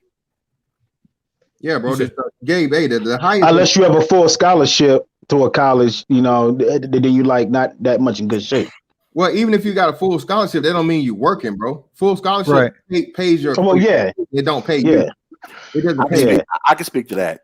So, Gabe, I don't know if this was brought up, but I actually went to college first, and then I joined the military. And then I'm one of the few people. I actually had a full scholarship to go to college, where I majored in aerospace engineering. So I have a STEM background like you, Gabe. But I also chose to go into the Army voluntarily. and then I did 13 years in, and then I worked in IT the entire time. So there are pros and cons, and I see it from both sides. But let me tell you the biggest, somewhat of a con in relation to all of my peers when we started college back in 1998. Now, me personally, I've never paid for college a day in my life. I have an engineering degree, and I got a master's degree in information technology, and I have an MBA. My 2 graduate degrees were paid for due to my military benefits. Now, all of my friends that went to college, some of these guys are probably going to be going to their grave paying college debt, as opposed to going into the military, taking advantage of the GI Bill or some type of loan repayment plan to knock off that debt. And a lot of dudes that I came up with in college, even though back when I went to Tuskegee University back in 1998, it cost about, just to get a 4-year, if you were there for 4 or 5 years, you were going to leave up out of there with about, at that time, about $70,000 in debt. I imagine it's probably close to $100,000. Yeah, this was back in 1998, 2002 when I went to college. You were going to leave up out of Tuskegee with about $70,000 in debt. It's probably closer to $100,000 now. I haven't stepped foot on that campus in like 15 years, but a lot of these people are going to go to their grave paying student loans. One of my younger brothers, he's in law school right now. He is content with literally dying paying student loans, because that's just the reality of the business. Now, another thing about college, I know you keep saying skills, and I agree with you, but it depends on, what are you going to school for? Are you going to school for an actual STEM degree, or are you going to school for some sociology bullshit like a lot of? So that was the premise. Yeah, that's the premise I started off. But even with college degrees that are in high demand. But even with the college skills, the high demand degrees, there's still a huge price tag affixed to those degrees.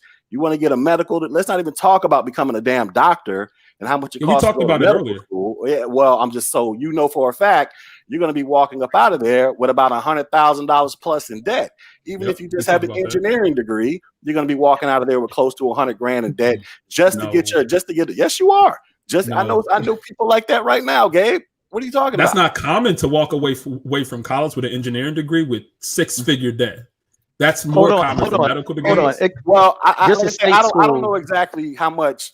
Like I said, I went to Tuskegee. It was classified as a private school back then. And, private universities for sure. Private university, but yeah. Okay, fine. We'll knock it down to 75. We'll take off 25,000. So about $75,000. I imagine it takes. And look, I'm not saying that you shouldn't go to college, but like I say, I see it from both perspectives, because I just know so many people that are like you, got these nice degrees, nice skills, nice jobs. And every month, Sally Mae or whoever the hell they're paying is beating on their dough, collecting that check. And we're in our 40s. I'm 40 years old. I don't know who the hell Sally Mae is. She ain't never sent a bill to my house a day in my life. And then due to the fact that I did serve 13 years in, because I know somebody was talking, I think y'all mentioned not everybody wants to join an MOS to where you're kicking in doors. I actually wanted to join the infantry. I actually wanted to be the one of the guys kicking in doors. But my uncle, who just happened to be a recruiter, I know y'all mentioned this as well, he actually talked me out of it and told me to go into IT. And so when I was in IT, I got a lot of things happen, man. Technically I have a top secret clearance, which means I can go do pretty much whatever the hell I want to do in the military. And then I know you said something about earning 6 figures. Listen, dude, I don't know if you know about these two countries called Iraq and Afghanistan. I can go over to Iraq or Afghanistan for 1 year and make like 200 racks in 1 year if I want. And 90K is tax free. Half of it the first $90,000 to $100,000 tax free. Oh, yeah, there are Google software engineer roles, entry level roles that start off at 200K. These are entry level jobs too. No. Those aren't entry level jobs. That's post military. No. Gabe, listen, dude. I used to be, when I was a service desk supervisor in Afghanistan, right? We used to go around setting up help desks, setting up these things called TCFs, tech control facilities, basically where we would get these FOBs, faster internet, route the signals through the satellites so that everybody can, email their spouses and say hello a little bit faster. Yeah. So we used to go around setting up all this shit, doing with all these servers and stuff. We used to have guys who were like 24, 25 years old, never served a day in their life, working over there with me, making like 150 bands a year. So they never served, and they went over there.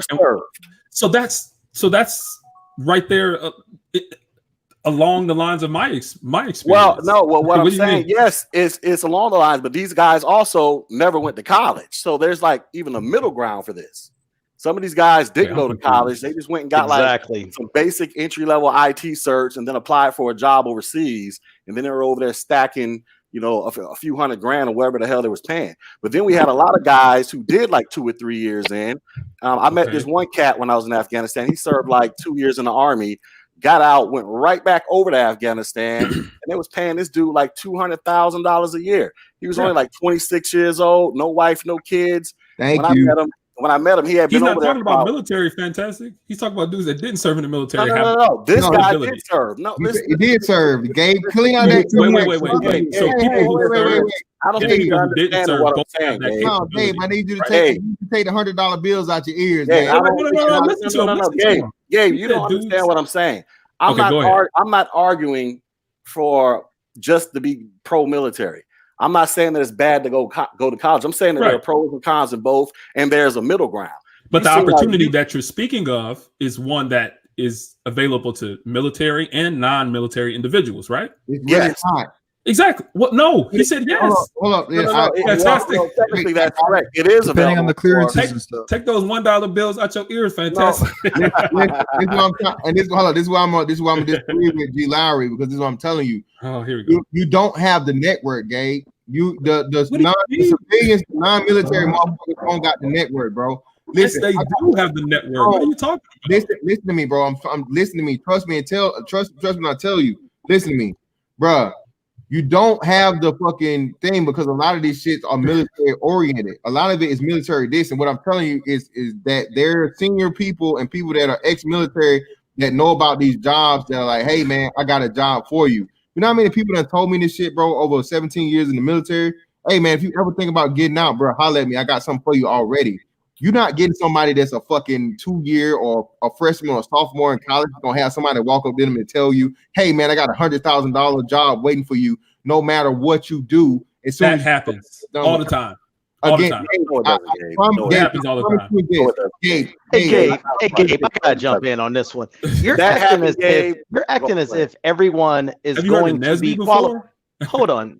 National Society of Black Engineers, or okay, they're not coming out there with $100,000 jobs like that, right? See, and that's the thing. You guys are, because you're not a part of the network. You don't understand. I know a lot of people that are in that network, and none of them. I don't know of any engineer who came straight out of college clocking $100,000, bro. I've never met one. Have you heard of someone jumping right into Deloitte, unicorn? Right into Booz Allen, right into Lockheed Martin? I'm not saying it's not possible, but it's not. Okay. Yeah, we're talking about. I think the greater part of the discussion is we're talking about. Okay, I want to say I was just looking at a status. It's less than 15% come out with STEM degrees. All right. So when we're talking about black men, and shout out to Keep It Techie for saying this about the high school aspect, but here's the one. I hate to say this. Here's the one thing. A lot of us, God damn it. It seemed like, can y'all hear me? Yeah. Okay, my bad. No, it seemed like it slipped out. What I was going to say is that a lot of young brothers are not reading at the adequate level that's going to be needed, because one thing all the techie brothers, including you, Gabe, know is that you have to constantly be relearning things all the time. And a lot of that involves your own type of self-training. And that's where I see a lot of discipline is lacking in a lot of young brothers. And dare I say, I agree with Fantastic when he says, hey, if these guys don't necessarily have nothing, it's best if they come in here because they're going to learn some discipline, in the military track. But back to the overall point of guys not everybody is getting the Google, the Facebooks, I can't think of it. The opportunity there. We're talking about less than 10%, dog. It's coming out with a 15 with a STEM degree, it's only like 7% black people in STEM, period. Every black person is not working for Google, bro. Let's raise the standard. We can raise the standard, and we are. But stop fronting like every black person just coming out here. I never fronted like everybody was. I'm encouraging what is an option. How do we raise the standard when cats are reading at barely an 8th grade level, dog? Hey. We got to start there. Hold on, real quick. Let me shout out to Chris Abraham for the 999. Thank you, brother. Intelligence MOS in the military, no matter the branch. Thank you, brother. Yeah, that's definitely true. In intelligence, you're definitely guaranteed a top secret or better. Well, not better. That's the best security clearance you can get. And that top secret clearance, again, Gabe, I guess you can get one of those too. But again, it's worth more than its weight in gold, platinum, and silver all added together. Fantastic. I have a question, brother. SCI with polygraph and everything as a civilian. All those are possible. You can do that as a civilian too. Nobody's Absolutely. saying, Gabe, listen, nobody's saying, well, I'm not saying that your path, the way you went is wrong. I think you're trying to say that everybody who's in the military is wrong. No, I never said that either. Well, that's kind of how you're coming off. Now, there's nothing wrong with the path you're going, but when you want to talk about these 18-year-old kids, 18-year-old black males coming out of high school, personally, I think a lot of them stand to benefit from the military before going into college. I agree. I agree. Because I used to, real quick. If you are a single mother raised black man, bro, a black male, listen, I still wouldn't suggest you going in directly after 18 months because they'll brainwash your ass. Okay, my shit is be a man in the military, not a military man. Don't get fucking brainwashed, right? So I would suggest you take the 6 months off or whatever, do a semester or have a semester in community college or whatever it is close to you. Get some experience, enjoy your fun, get all the wild shit out of your system. Then go into the fucking military. Go talk to the recruiter, plan the shit up or whatever. Pick out the job you want. Study for the ASVAB if you need to, if you didn't already score high enough on it in high school, and then join the military. Okay. The aspect we're trying to say to you, Gabe, is this, bro.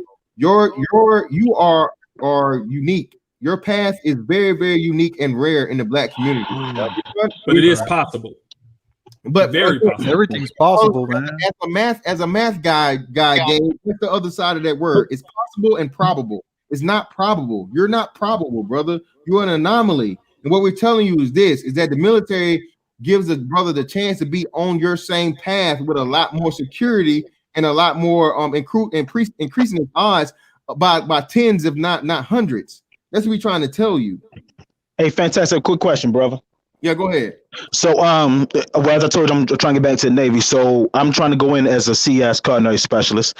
So like, and I understand there's different ranks. So for example, say if I'm in the kitchen culinary specialist, right? Do a person that's the same rank as me, but with a higher position, like a supervisor, do they get paid more or so they get paid the same, even though they have a higher position? Rank is rank, bro. Only E4 gets paid as an E4. Yeah, the only time they get paid more to you is they have more years in the. Again, you only get a pay raise per even year. Okay. So it don't matter what position you at. That's what you're saying. Yeah, and then also just to let you know, that's across what he brought up. That's across all branches. So those that applies across all. So when they say E1, E2, E3, that applies across all branches of the military. Oh shit, and Gabe, you know what, Gabe? I didn't even mention this. Gabe, you also have the opportunity, like Royce, what Royce was saying, you have the opportunity to become an LDO, so like an officer. You have the opportunity to transfer over. If you let's say the person did the 4-year degree, right? They got in and they started doing the college, right? They started doing college. Tuition assistance. They got their bachelor's degree. Immediately upon them getting the bachelor's degree, Gabe, they can transfer over. They're trying to be an officer, and they get accepted to be an officer either through the LDO route, limited duty officer, or they go to OTS and they become a full-fledged commissioned officer.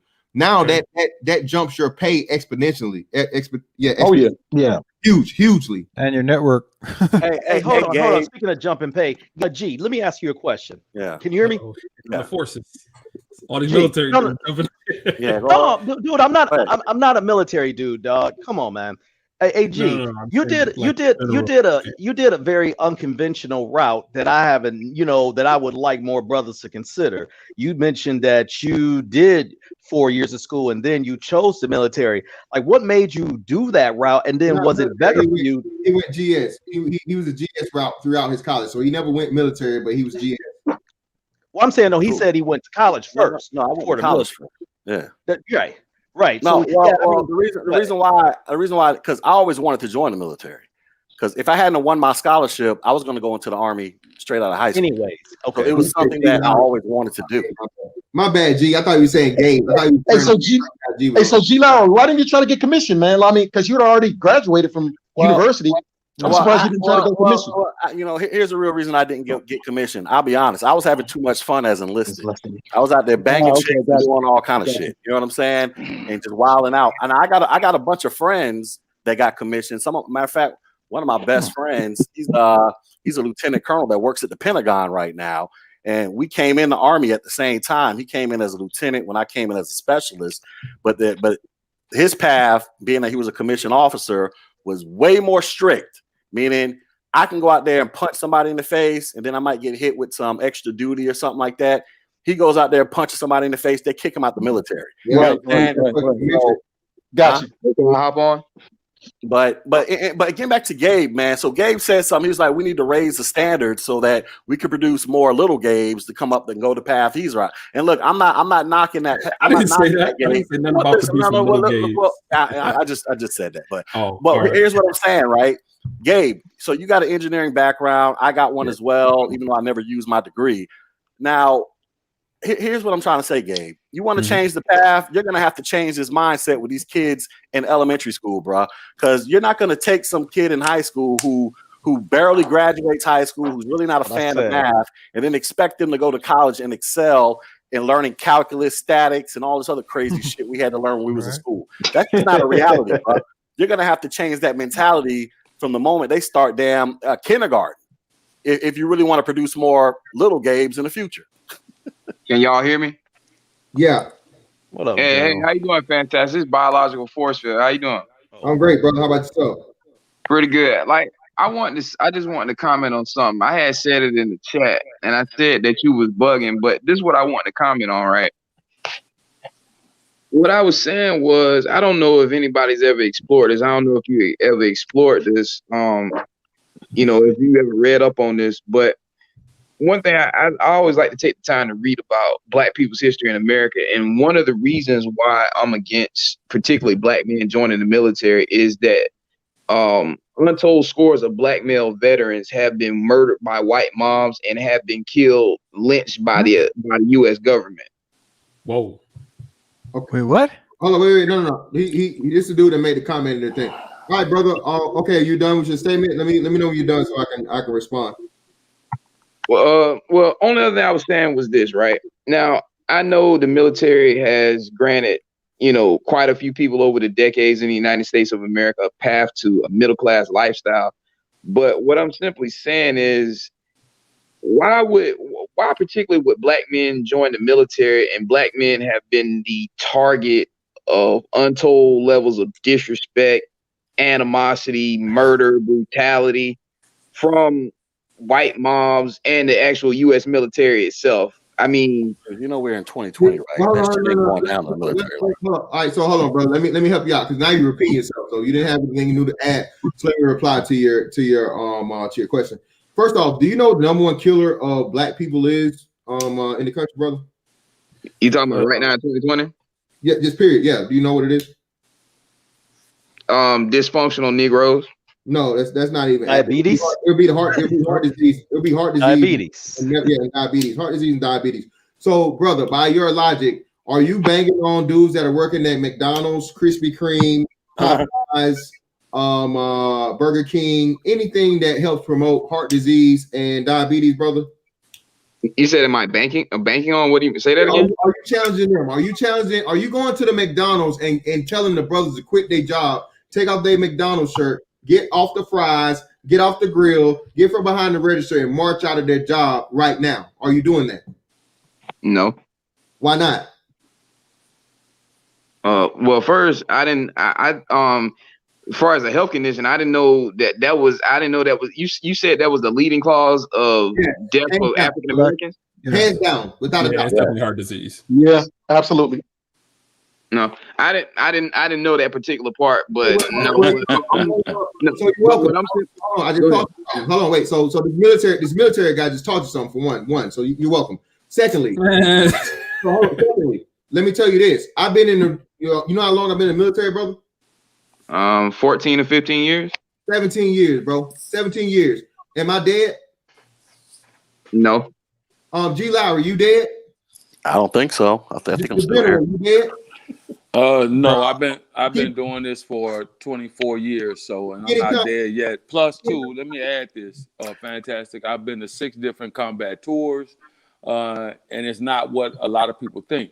Outsiders do. The outsiders don't know. They think that it's going to be some white man yelling in your face, "Get up, get out, get up, get out, come over here," and it's not like that at all. Okay, cool. Kitty Conjo, you dead? No, I'm still here. I'm still here, brother. Keep it techie, you dead?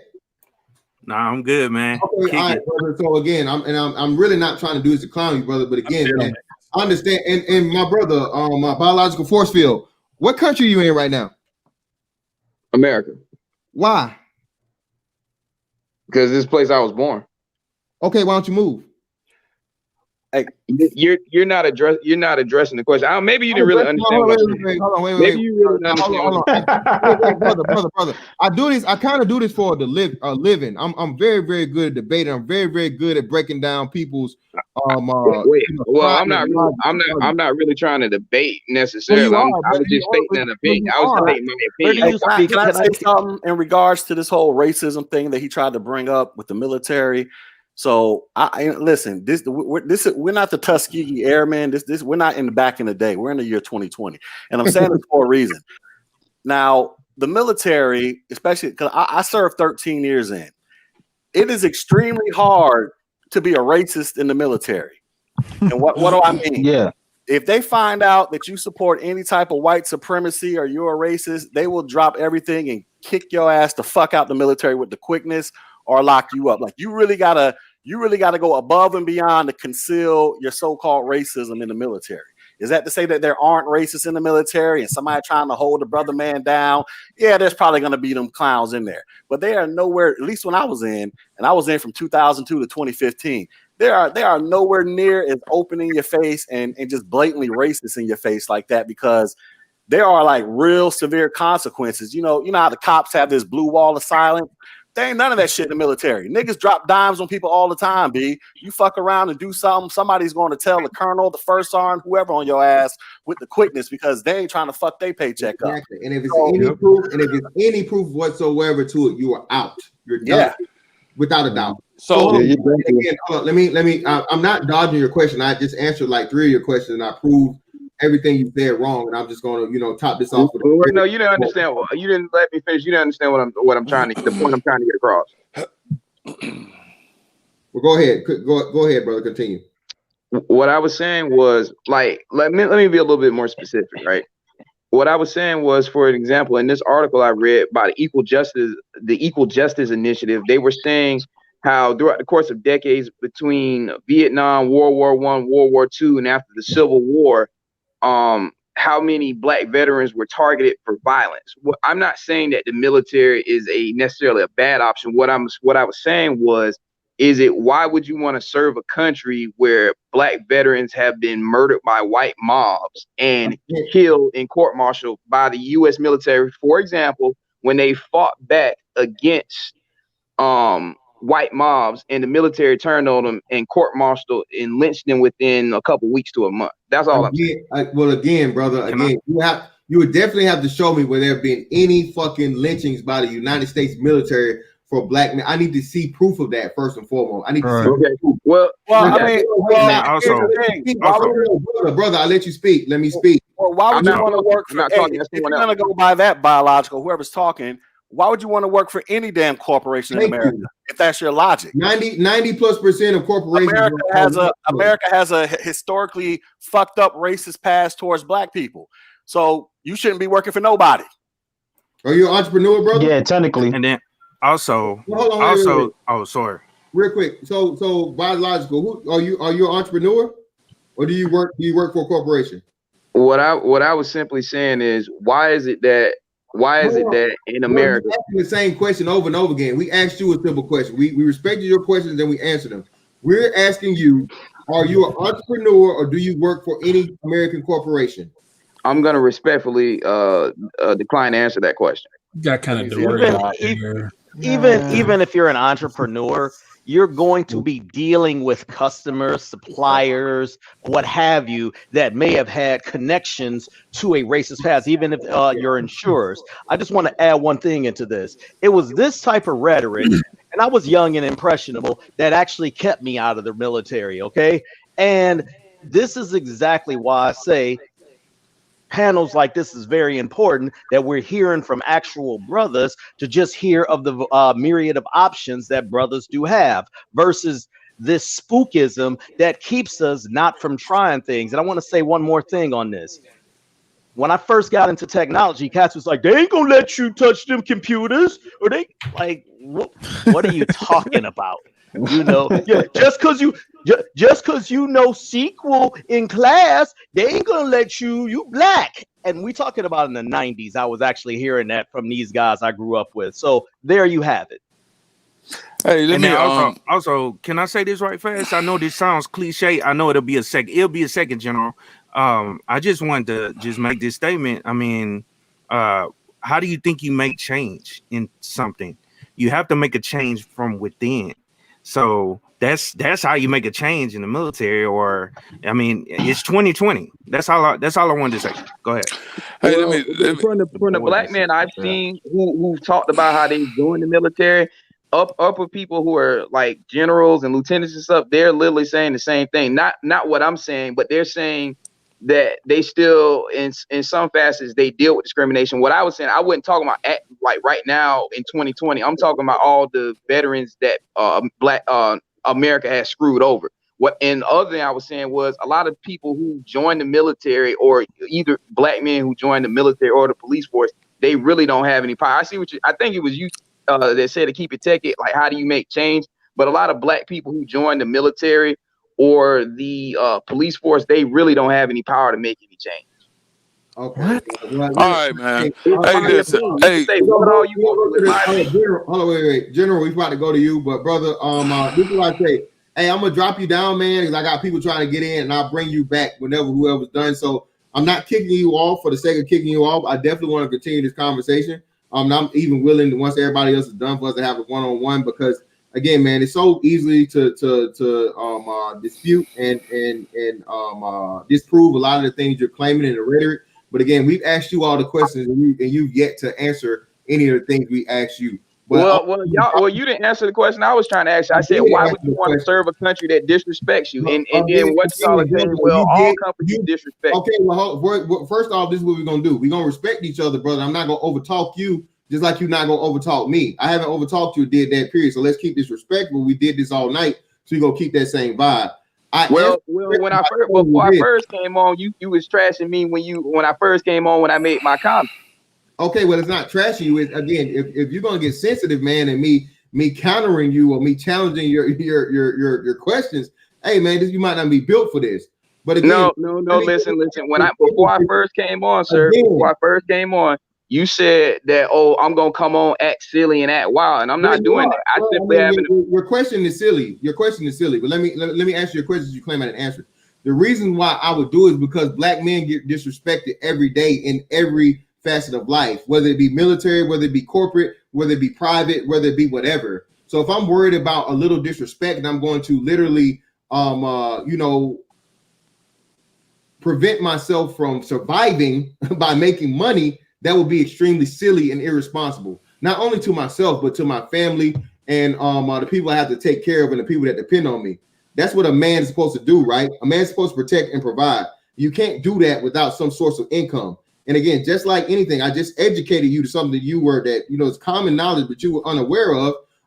My job is highly, way better than anybody working at a McDonald's, a Krispy Kreme, or fucking Popeyes. And they're doing far more detrimental damage and death to the black community than the military ever could. Did I answer your question, brother? Yeah. All right. So like I said, I'm going to drop you down, man. I'm not kicking you out. I got people trying to get in. General, it's on you, and we're gonna bring you back later, brother. So if you want to come back on, by all means, when the space opens up biological force field, come back. I'm gonna drop we'll bring it back in. All right, hey, thanks, fantastic, brother. First for having me up here, man. I always like to take part in your Warrior Wednesdays, and shout out to the panel. Hey, listen, I've been doing this shit, been serving the country for 24 years, okay? And it's a bigger thing than just, being in the military. Like Fantastic said, be a man in the military, don't be a military man. You understand what I'm saying? It's a little bit of a nuance there. So you have to understand what he's saying. All right? That's number one. Number two, I would tell any young man, look, if you or young woman, black, if you graduated from high school, you did not make the grades to get a scholarship to go off to college. Right, that's number one. Number two, your parents can't afford to send you off to college or a trade school because a lot of that shit costs too. We now know that everything is a money-making factor. You could join the military, do 4 years, come out of there, get a guaranteed student loan. Get a guaranteed fucking education. Number one, you're gonna get a guaranteed home loan. Number two, you'll be able to provide for yourself. Number three. Number four, if you get a secret, because they're giving that out to almost all MOSs in today's Army. They're giving that out to everybody. As long as you ain't got no criminal background, you're going to get a goddamn secret security clearance, which opens up doors for you. What we're talking about is opening up doors. And if you want to be one of these motherfuckers that get out of high school and you just walking up down the street smoking pounds of weed, goddamn, with your head twisted up in knots and shit, and you really ain't doing shit, you want to box Chevy and all that bullshit, go right ahead. But you could do 4 years, get a goddamn guaranteed home loan of $448,000 after 4 years. Guaranteed. You can walk in there with your certificate of eligibility from the military to a bank, slap it on the goddamn table, and say, hey, I'm entitled to this because I'm a veteran. Not only that, you're going to get paid medical, you're going to get paid dental, and you're going to get free education while you're in, and you're going to get the money to go to school once you leave. So a lot of people that sit here and talk all this shit, they don't understand how to use the things that are out there for you. My guaranteed home loan right now, after 24 years is $848,000. That's what the government guarantees me. Facts. $848,000 is what I can go to a lending company and say, here's my certificate of eligibility. I did 24 years. I'm entitled to this. Not only that, the VA is gonna pay my medical and take care of. I don't have to worry about no insurance and all this other bullshit. Now there are some downsides to it too. If you're not a disciplined man or a disciplined woman and you just want to do what the fuck you want to do, you're not gonna make it. There's a cutoff for everything. So when I hear these Charger, say what? Did you ever buy a Dodge Charger? No, I drive an E-Class, a 2018 E-Class. I drive an E-Class. No, I think that's a common vehicle that comes out of. I drive foreign. I've always had BMWs, Audis, and Mercedes Benz, brother. You don't got stuff for me, right? I ain't stuff for you. I'm just letting you know. Oh my God, come on, man! But see, this if they drive a Dodge Charger. This is light. How much is your health insurance, brothers? This is light. So check me out. Let me add this to you. Let me add this for you also, brother. And I'm just telling you what's out here because I see it every day. This is what I do. I was a recruiter. I was a drill instructor. I work with the new soldiers that come into the Army. This is what I do today, right? These kids are lost. Half of these motherfuckers they don't even understand simple instructions coming out of high school with high school diplomas. Half of these kids are lost. More than half, about 80% of these motherfuckers are lost, period. They can't even write their name in cursive. You ask them to sign something, they scribble. They can't even write. You can't even determine the letters from the numbers when you're writing manuscript. So a lot of these kids are fucking lost out here. Do you understand what I'm telling you? So how in the fuck do you expect for some young man or some young woman coming out of the American education system today, which we know that a lot of us have been uneducated, we know this. How do you expect for them who can't even write letters and numbers legibly enough for you to read them, right? How do you expect for them to jump over into STEM? How do you expect for them to go on and go to a college when most of these motherfuckers can't even read a paragraph? They can't even fill out the college application, bro. That's sad. I'm not here to be an advocate for the military. I'm here to tell you the advantages that it has to offer. Now, number one, I went to college first. I went to college first. But I always wanted to join the military. So by being in the military, I was afforded to travel all around the world. I lived outside of the continental United States for 10 consecutive years, minus going to Kosovo, Iraq, and Afghanistan. I've been to countless countries: Paris, Rome, France, all that bullshit, Spain, All Barcelona, U.S. dime. all Uncle that shit Sam time. on Yep. Uncle Sam's dollar. Exactly. And then too, once you get in and you learn the system, every specialty that you pick up, you get paid extra money for these things. Every specialty that you pick up, you get a little bit more money, a little bit more money, a little bit more money. So I had a soldier. I'm gonna give y'all back the mic. I had a soldier that went to Afghanistan, went to Iraq with me on first tour, 2000, right? 2002, matter of fact. Civilians was over there, right? This guy was a specialist. E4 had been in the Army less than 2 years. They got to him. They said, "Hey man, you satellite repair specialist, man. Let me tell you what you could do with that. You could come over here and work with this company." And this motherfucker went from making $24,000 a year to making $110,000 a year. He left the military, didn't re-enlist, took the job, and went right into making 100 because he had a TSSCI, a top secret security clearance. Now, most companies that are paying you X amount of money, good money, 70, 80, 90, 100,000 and above, guess what you need to have if you're working in the IT field? You need that TSSCI, or at least a secret. Guess how much that shit costs you on the civilian side? Guess why a lot of black people can't get into those fields? One, they can't qualify for the clearance. Two, companies are not willing to goddamn go out there and drop a lot of money on these people because it takes about $10,000 to $12,000 for the background check to be done in order for you to achieve that. Well, I'm talking about a few years ago when I knew of it. I know it probably went up because of inflation. So now you're gonna ask somebody to investigate you, which they automatically kind of feel like, well, okay, he's African American, he probably won't pass his background investigation. Some shit back there that's gonna hold you down. No, I'm just telling you, because I got partners that do this shit that got out of the military. They took a GS job doing background investigations for different companies because they had the level of security clearance which got them the job. And I talk to these guys all the time. You know what the number one problem is? That a lot of these people have the education, but they can't pass the goddamn background clearance. That's number one. And number two. Number three, they can't stop smoking motherfucking marijuana because they have no discipline. Hey, General, real brief question. How long were you a recruiter? What was the time span?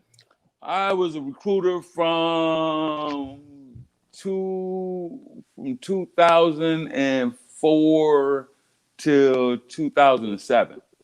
Okay, that's 3. I was gonna say, did you notice a difference from when you started of the enlistees or whatever you want to call the prospects to when you ended?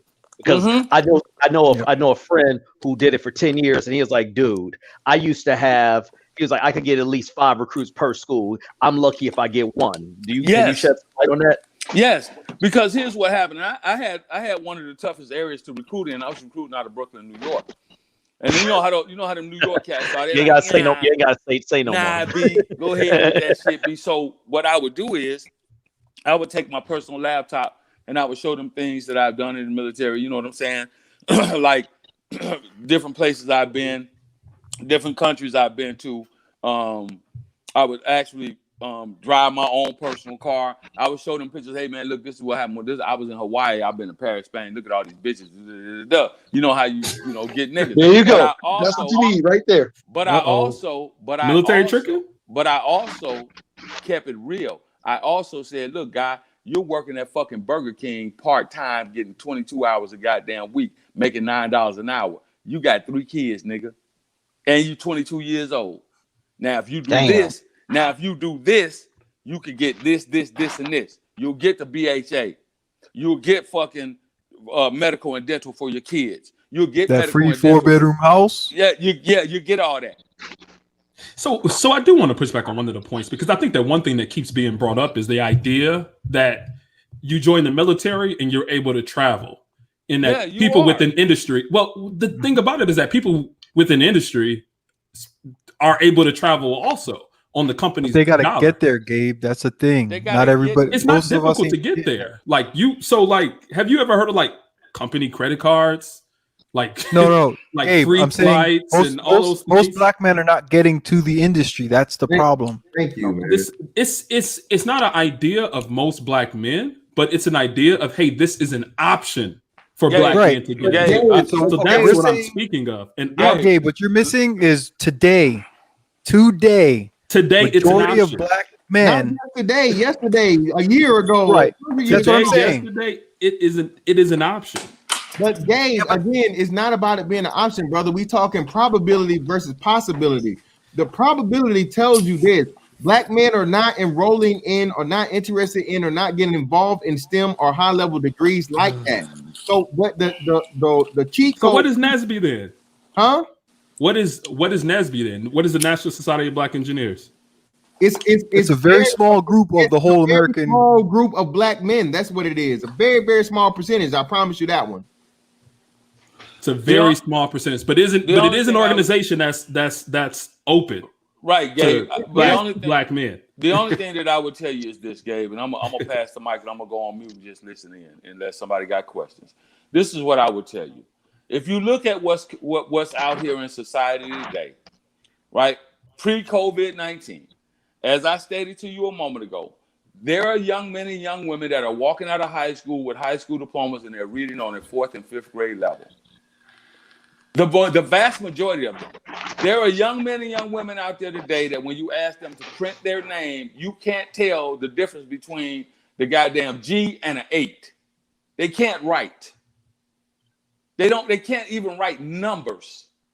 So what's the solution? Jumping in the military for an easy out? No, if it's not an easy out because it takes work. You think it's an easy out, but it takes work. So what's the solution for them? Try to, and I get it. You should strive for excellence every day of your life, as I do. But at the end of the day, do you think someone who has that level of intellect, that level, hey, you go there and that you can be better? No, but because if they're not going to be good in the military, that they're not going to be good in industry. That's not the issue. It's not that cut and dry. What happens is the military opens doors for you, even if you do those 4 years. You get that guaranteed home loan. You'll get some level of education because it's mandatory. You have to go in order to progress or advance. You have to go to an NCOS. You have to get into the non-commissioned officers education system. A lot of cats. I tell cats today, if you got a degree and you're 24, 25 years old and you really want to, get a leg up real quick, do 8 years. Do a direct commission. Come in as a fucking second lieutenant. By the time you leave, you make captain. You get all the advantages. You don't have to start from goddamn ground zero with all that student loan debt and all that bullshit. And then they can join NSBE. Do you know that I had a cat that had I joined while I was in college. I had a cat that had I put a cat in the Army. He went to college, had his little bachelor's degree, right? This dude had $68,000 in student loan debt. The Army paid it all off. He did a direct commission, came in as a lieutenant, started at the baseline of the officer's rank, and the Army paid off his student loan debt for him. This motherfucker's the light colonel right now. Light colonel. 2 paychecks a month too. At that. I just want brothers to have the options and the information. There's not a direct path. Everybody, sometimes like I said earlier, what you think that you want to do when you're 18 and 19, heck, what I'm doing right now didn't even exist. So and also the price of college has, I don't even want to say tripled. It has gone, much more than the cost of inflation. So when we have less than 10% of people graduating with STEM degrees, and we're saying, no, target STEM, but like I said, people who have a limited concentration, I don't think we have to work on those guys younger. I think we're talking about the guys right now who's 19 to 25 who are just trying to figure things out. And it's like, hey, what some of the brothers who talk in the military route are saying, listen, if you don't really have the options right now, you don't have the money, this may be a good option for you. And that's just generally what I'm saying. I want guys to have all the options because, as I mentioned, when I was that age, none of this kind of information was out there. You had to figure it out on your own, or the recruiter would tell you anything. And I didn't trust them. So that's just my take on it. I'm about to bounce off. Fantastic. Quick question, General. Hey, let me give you one. Let me give you guys, before you go, brother. Let me give you guys some numbers to think about. My sister-in-law is 44 years old.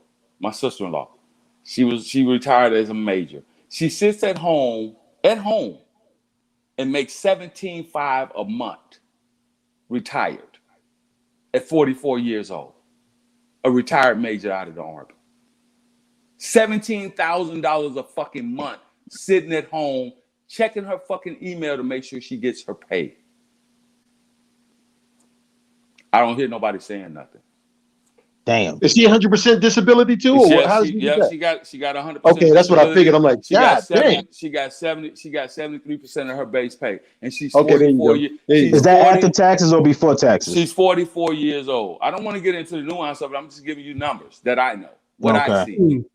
What I see. Now, how many motherfuckers do you know can retire and sit at home at 44 and make $17,000 a month?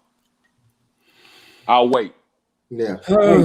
Plenty. We got. I'll wait. Not I'm waiting on you. I'm waiting on you tech guys to tell me that you can do 20 years. Well, she did 26. I'm waiting on you tech guys to tell me that you can do 26 years and retire and have a pension plan and get $17,000 a month. I'm waiting. Yeah, I'm not gonna wait that long to. I'm waiting. No, I'm not gonna wait that long. 26 years. That's a significant amount of time in someone's life. Well, hold on. Wait. Gabe. Gabe's missing out the point. I got a question. Tell him, Mr. Fantastic. Tell him. Yeah, General, let me have it. Wait. Man, Gabe, you've been getting paid for all those 26 years, brother. You getting 17.5. That's Jeezy. That's motherfucking Jeezy. And yeah, Mr. 17.5. You getting Jeezy numbers just to sit on your ass, brother. You done working. That's not long at all. What are you talking about? What? Tell me. Years. 26 years. Yeah. To make 17K. Gabe, that's free and clear. If you do nothing but breathe and eat, live and shit, Gabe. That's not to work a job. You done made money in those 26 years, Gabe. Especially he's talking about an officer. So she was making 2 nice paychecks a month. Yeah, she was making 6 figures a year, Gabe. She was making 6 figures well into her 26 years, Gabe. So now, again, how many tech people that can retire in 26 years, Gabe, working whatever? You ever heard of RSUs, GSUs? For a lot of these tech roles, they offer stock for the organization. So individuals... Are you gonna let me? I know what you're saying, Gabe. I have one myself, but I know what you're saying. Go ahead, bro. So what I'm saying is that you talking to 17.5 a month. People are making that off interest, off of their investments. Just being able to be hired by one of these organizations, you get a stock in the organizations, and this goes consulting. Sorry, go ahead. Oh, but okay, Gabe. What makes you think that people in the military don't invest in stock, brother? No, you get stock in the organization that you work for. This is part of your compensation package. Right. You heard of I fund, you heard of G fund. We have as the long as same you work thing. for them. We have the same thing, Gabe. Are you getting Apple stock? Are you getting Google stock? Well, if you, Yes. I can. If you retired, I can. If I choose to buy into those, I can. Now, Gabe, I got a question for you. First of all, how long have you been on your job, and how old are you? Me? Yeah, you.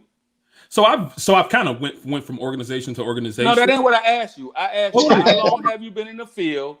How long have you been working in that field? So I graduated in 2012. Okay, so I already see what. All right. Huh? I said, okay, I already see what I'm talking to. See, for some people, for some people, when you talk, you graduated in 2012. It's 2020, so you've been on your job what, about 8 years now? Something like that. Something like that. Okay, how old are you?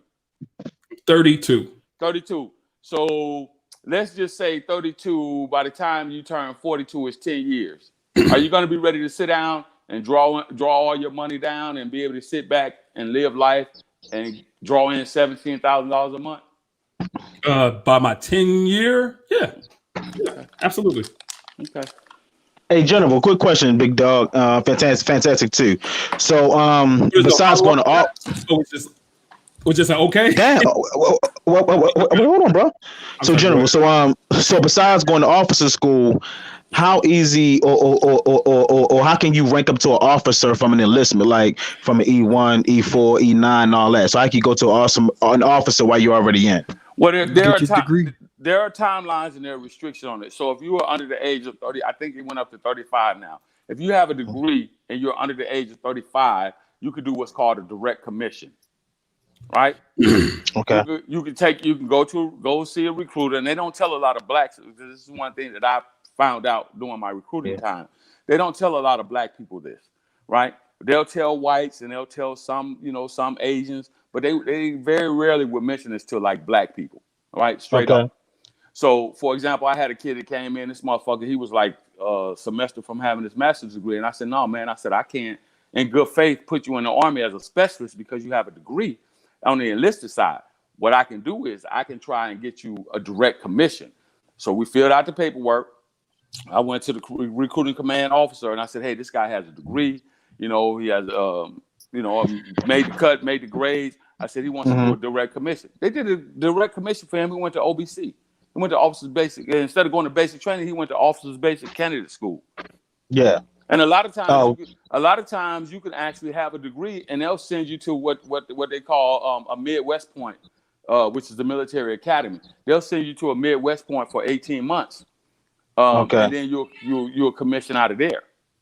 Okay. Well, for me, like I have an associate's. I know to be an officer, you got to be a bachelor's. So you know what I'm saying. So I know I don't qualify for officer school because I don't have a bachelor's. So I was gonna, once I get back in, I was gonna try to rank up to an officer if I could. If it took me like 10, 15 years. Well, I don't know what branch you're talking Navy. about going into. Okay, Navy. so I don't know that much about the Navy side of it, but I would tell you what I would do. What I would do if it were me, and if I could go back and do it all again, and I was in your shoes with an associate's degree, this is what I would do. Yeah, I would go ahead on and I would enlist if that's what you want to do, right? Right. E4. Once you enlist, it takes you about a year. You do what's called a green to gold packet. In other words, you go from enlisted to becoming an officer, and that's real easy because all it has to do is say, "Hey, I'm in 2 years, you work, you finish, you get your bachelor's degree." And then they turn around and say, "All right, hey, let's do this packet for you." And they'll send it up to HRC. HRC makes a decision based upon, your age and some other criteria. You got your degree, you meet the qualifications for the background check, and then they send you off to OBC. I had a female soldier of mine, she did that shit. She was a medic. She was the E4. She left 18 months, came back, fucking second lieutenant. Okay. Easy peasy. Oh shoot! I'm online right now. It says I gotta be under 30 to qualify. I was gonna say, correct me if I'm wrong. There's an age limit, right? There's an age limit, and also you have to think about evaluations and getting recommendations for it. That's another thing you have to remember. Your evaluations and recommendations from your commanding officers and all these people. Right. As long as you keep it but that's easy. That's basic because a lot of people don't understand the military. Fantastic will tell you. For me, it's just like a regular job. With the exception of I get up and I go do PT. Well, I used to. I don't anymore because I'm in my retirement window. It's just like a regular job. You get up at motherfucking 6:30, which is something you should be doing anyway to keep yourself healthy. You go work out, do your little push-ups, sit-ups, run, do your little weight training or whatever the case would be. You come home, you take a shit, shave, and shower. By 9 o'clock, you go to work. By 5, you're off. Yeah. You go Hey, to shout out the bivouac.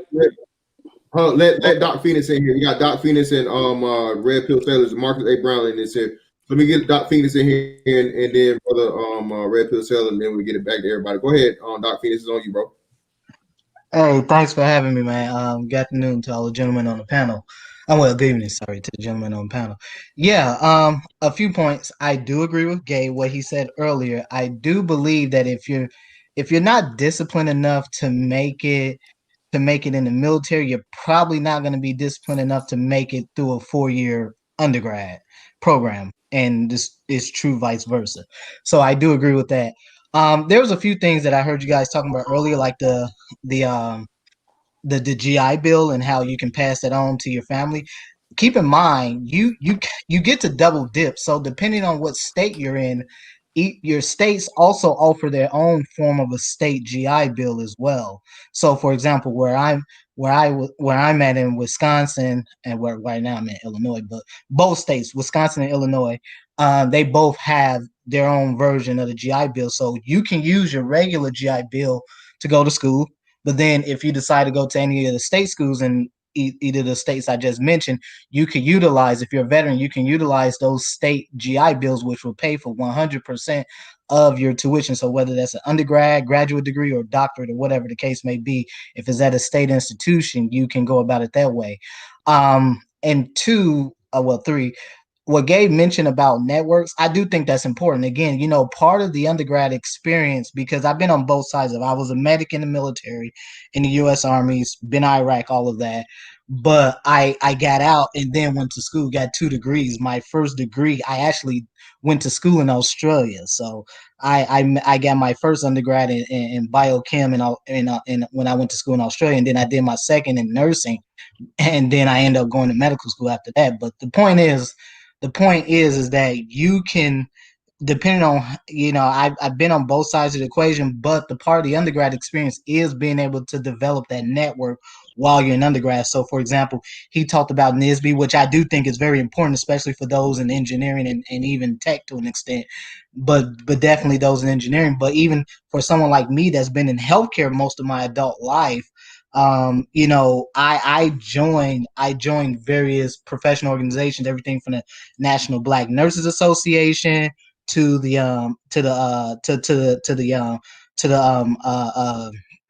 the NMA, the National Medical Association, which, if anyone's not familiar with that, that's the the version of the black version of the AMA, the American Medical Association. So it's the oldest black physician organization in the country, over a century old. And so, but the point is that, you know, once again, I think it's important to know that if you're gonna go there's pros and cons with both routes. If you're not disciplined, if you're 18 years old and you're just coming out of you're just coming out of high school, and you don't know what you're gonna do. Yeah, I would say you should join the military, but you have to have a plan. You just cannot go into the military blind because and undisciplined, because it's a recipe to get kicked out, other than honorable. So, but on the other hand, if you go into a 4-year institution, you're not disciplined, is also a recipe for that high 5-figure, 6-figure debt with no degree potentially.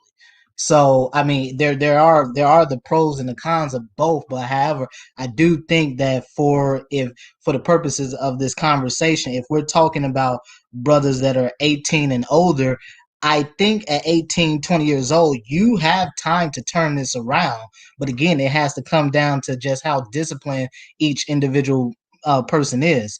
And if you're not disciplined, you're not going to make it in either institution. You're not going to make it in the military, and you're surely not going to make it at a 4-year institution. So again, I think for me, I managed to do my degrees pretty much. I walked out. I got 2 undergrad degrees and with no debt.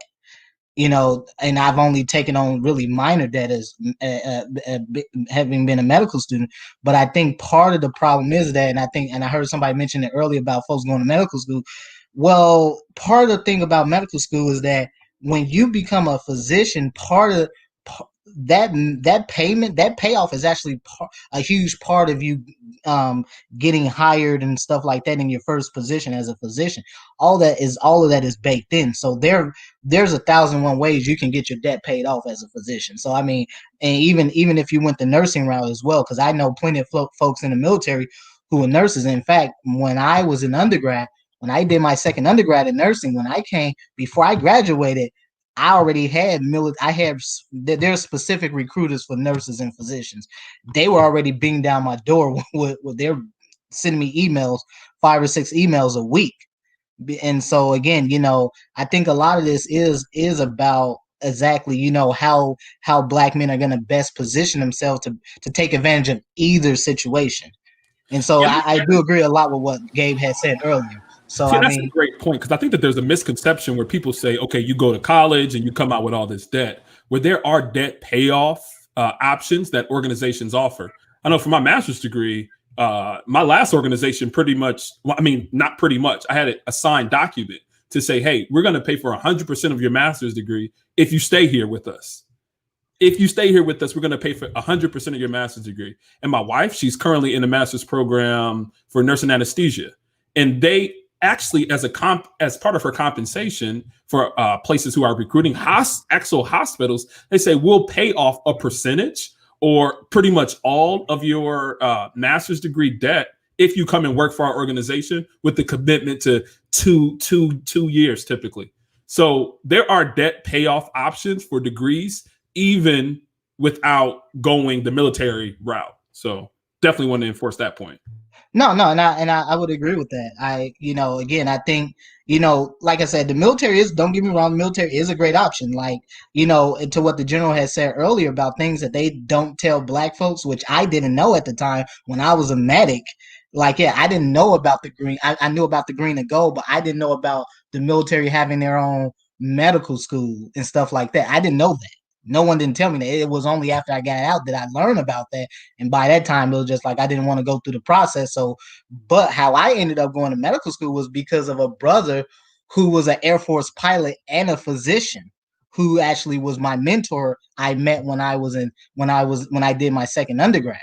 So again, I think a lot of it is about black men putting themselves in the best position to be able to take the best advantage of whatever situation they're in. So whether it's the military, because again, there's certainly major advantages to military service. Again, what the general was talking about earlier about the VA home loan. When I got approved for VA home loan, like almost 8 years ago, they approved me for like over 600 grand. So, and I mean, and again, this actually scales depending on whatever zip code you live in. So if you live in a higher income zip code where the home prices are higher, so for example, if you look at a place like Maryland, like Prince George's County, which has one of the highest, actually has the richest population of black people in the country, for example, where you can easily get a 700, 800, even $800,000 loan, VA home loan. So I mean, that is a major benefit. Yeah, people say it's a debt, but again, it's a debt that comes with a bunch of different benefits. It's not just something that you just kind of just taking on and that's it. There's no benefit to it. So I would be, to be very clear, there's a lot of different ways brothers can skin this cat and take advantage of these situations. But nonetheless, I know a lot of brothers not liking what Gabe's saying, but I do agree with a lot of what he's saying because he is right in many respects that you don't necessarily need to go into the military to take advantage of that, but you can. And I've been on both sides of it, so I can tell you, even in my undergrad, I was a McNair scholar. And I've talked about this over at the Black Brain Trust a couple of times, but I was a McNair scholar when I did my undergrad, and again, it was that experience. They paid for my GRE, they paid for my GRE prep, paid for my MCAT prep. So again, a lot of that stuff was paid for at the undergrad level. But again, you have to be able to put yourself out there, and you have to be able to develop that network while you're in undergrad. You're not just going to a 4-year institution to get an undergrad degree. You're going there really for the network. It's those relationships that you forge with those professors and stuff that allow you to move to that next level or move into industry. So,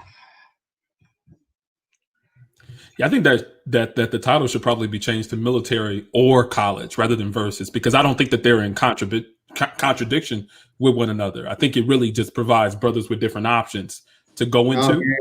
Gabe, we do smoke over here, Gabe. It's versus. It's gonna stay versus.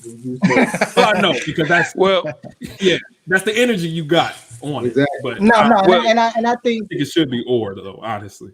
No, and I think I think I think a huge part of this, yes, I think for a lot of brothers, the military will work just fine. If you only do military service will work just fine. But I don't remember who said it earlier in the conversation, but he was very right. If you're a brother that you're a veteran and you have the degrees, that is a very powerful combination. There are plenty of scientists that I've met, that engineers, scientists, physicians, nurses that I've met that had military backgrounds, and they were making a considerable amount of money.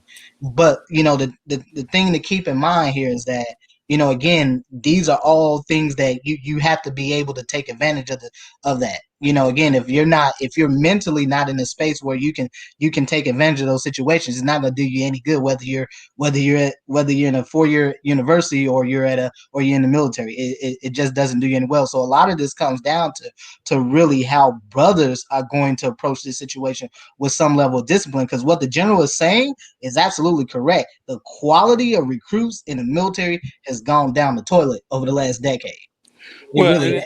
And this is why I say, for you, for many of you guys who are educationally astute, it's different, because you made the grades coming out of high school. Most of these kids coming out of high school today, as I said a moment ago, you can't even tell the letters from the numbers.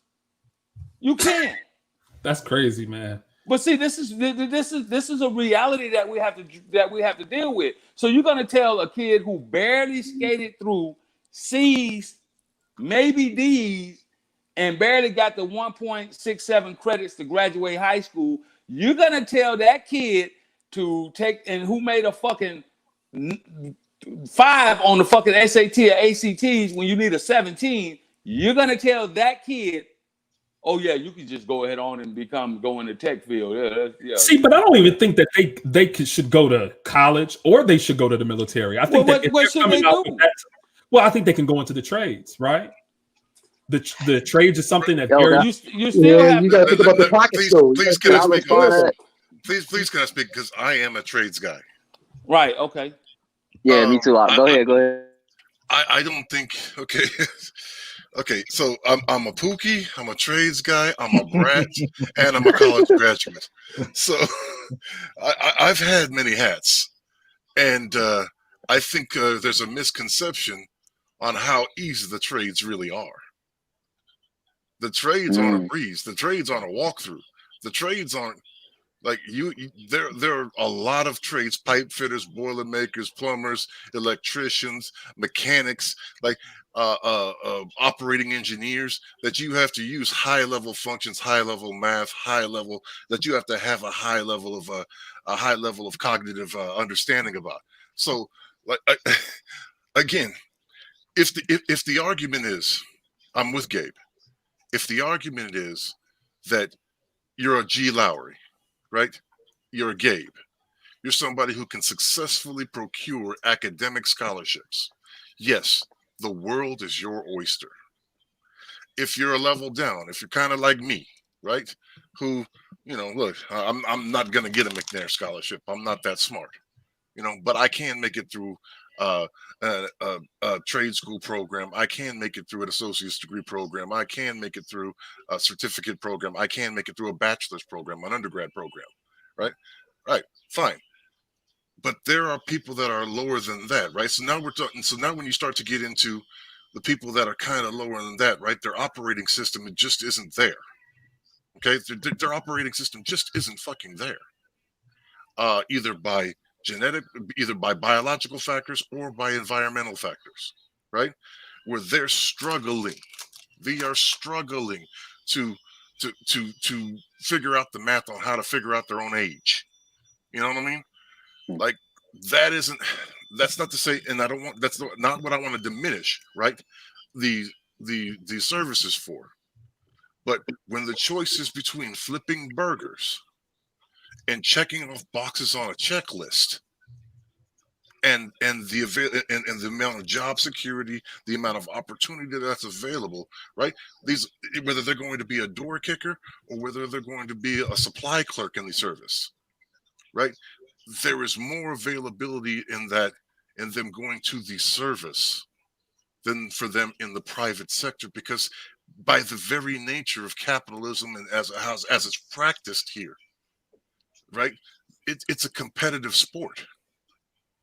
And there is more of a social net available in the services, all 5 branches, than there are in the private sector for those types of people. Does that make sense? Is my argument making sense? Yeah. No, it makes absolute sense. I 100%, I want to make something really clear. The military is not a jobs program, and you should never approach it like that. The military is what it is. But however, those who are disciplined and those who are able to make sure they keep out of trouble, will benefit quite well, and they will do very well in the military. I know folks right now that are physician assistants, physicians, nurses, whatever, who are military, and they do very well for themselves. What the general was saying earlier about, if you already have a degree, just go do your 8 years. Yeah, because your first three promotions as an officer are automatic. Yeah. So I mean, you're gonna go from a 01 to a 03 in about 4 years. Yeah, that's what I think. I think what we have here is kind of a reverse of the Dunning-Kruger, right? Yes. That Gabe, that I think one of the things is that is and people like you tend to suffer from is those who are able to do these things think that everybody's able to do those things. They think No, that not at everybody all. starts with, Thank you. your Yeah, I'm framework. definitely not coming you know? from that perspective. One, I think the initial premise was that what Fantastic was promoting, I think it was on a different channel, was that hey, the economy isn't doing so good, and it might be a bubble that might burst soon. Brothers, jump in the military for economic safe haven. I think that was the issue that I was seeing there. And two, I was promoting to say, hey, I think college provides a lot of different options for brothers, even beyond that of the military.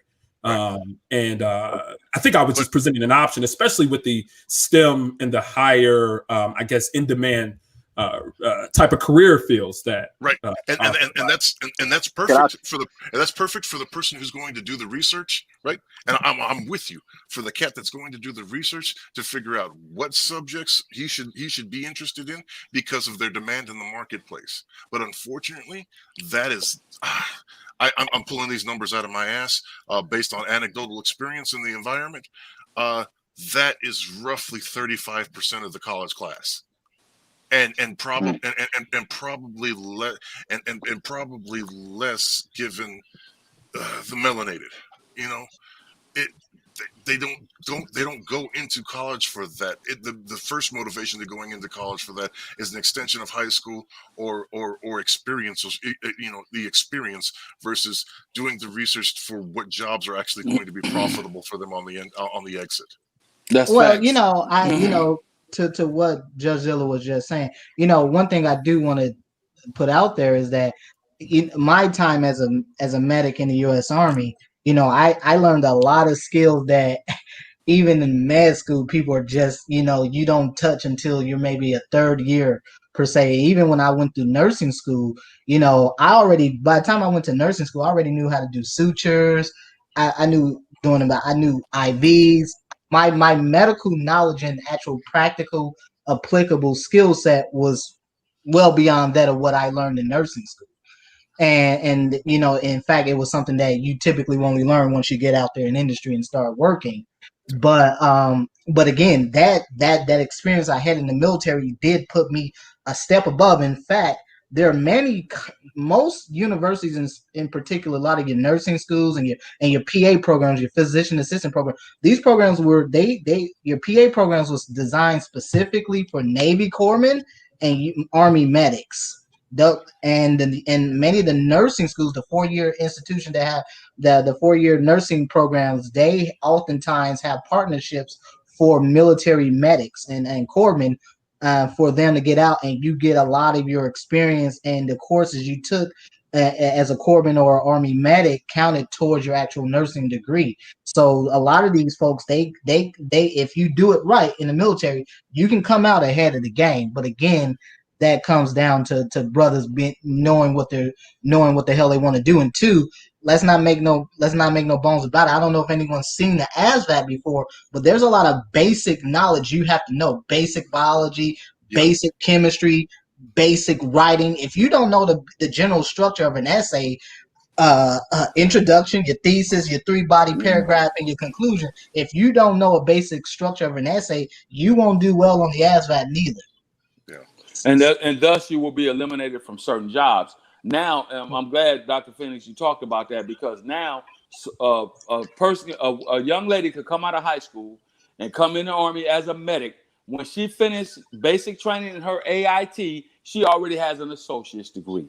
Already, that's out of high school. That's within a 16-week period.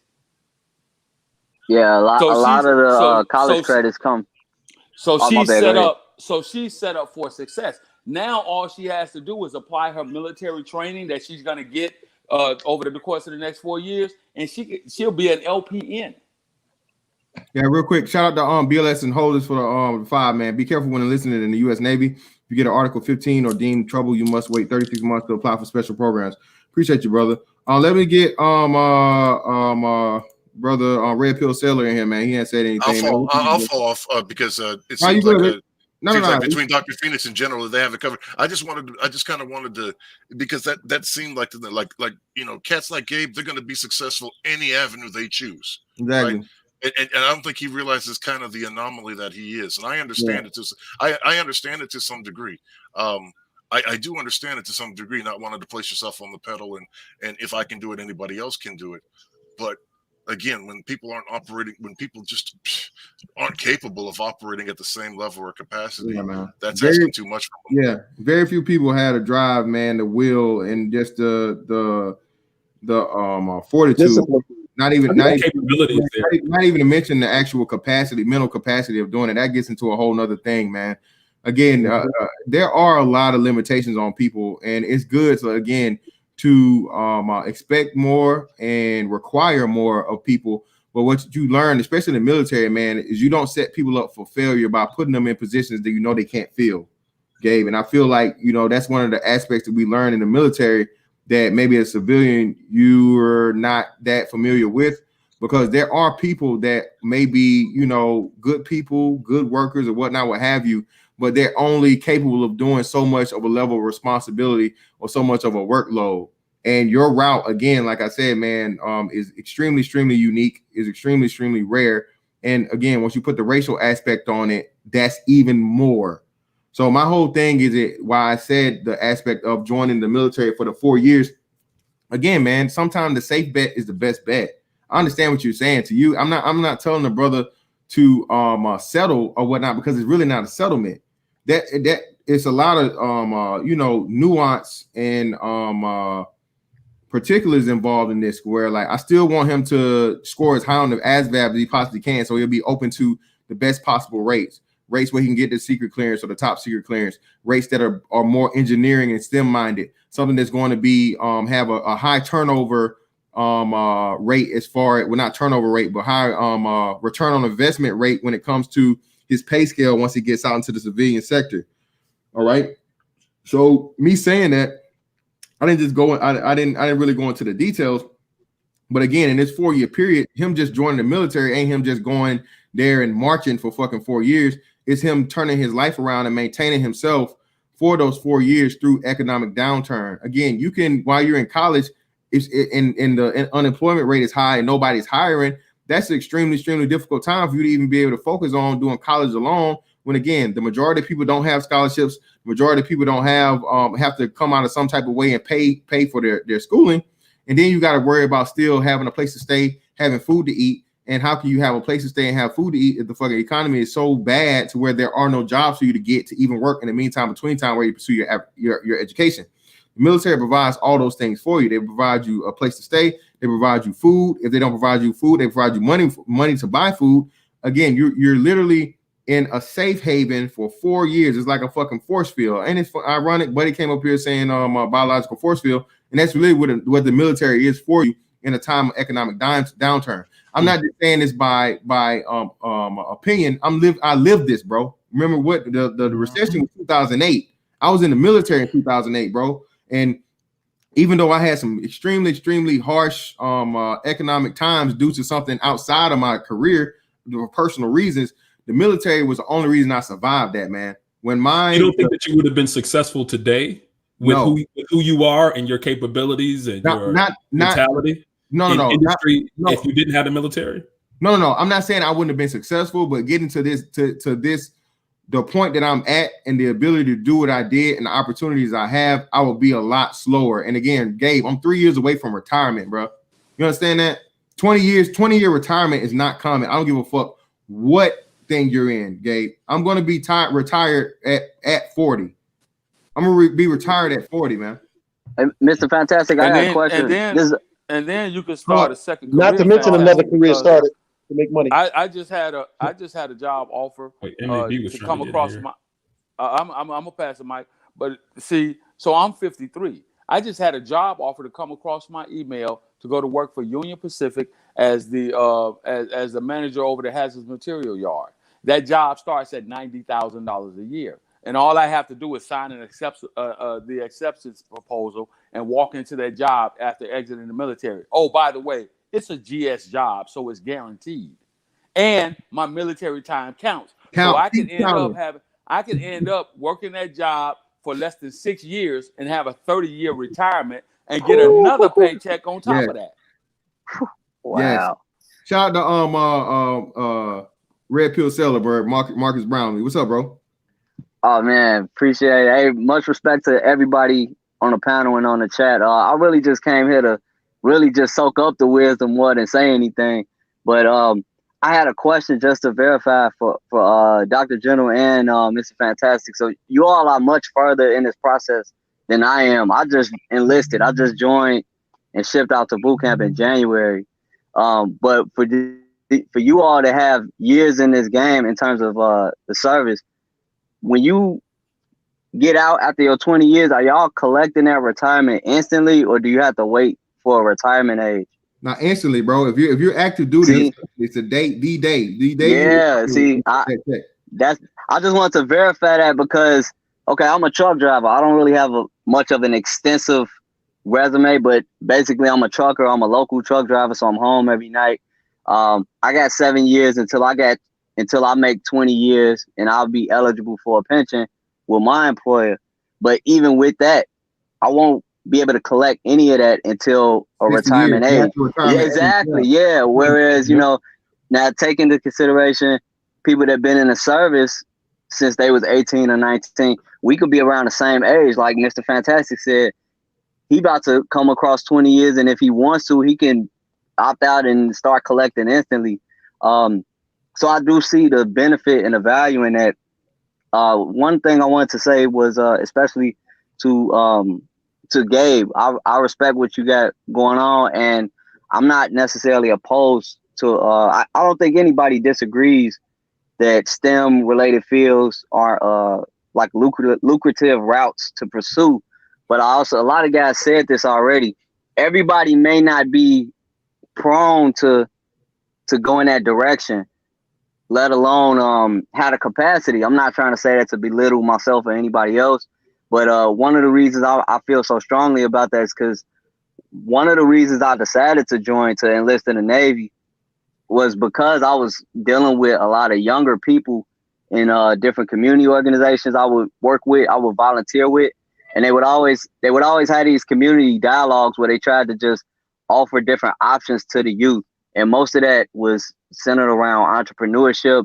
We did have some guys that was this is a funny thing. We did have guys that were promoting STEM, but they also just so happened to have military backgrounds. So like when it came to, and then, I had my little time to shine telling them about trucking and whatnot. But one of the issues that I would face, especially with young minorities, is that when you bring up the military or you bring up something that may be mentally that you need that motivation for, like STEM or IT or whatnot, like that would instantly turn a lot of the younger people off.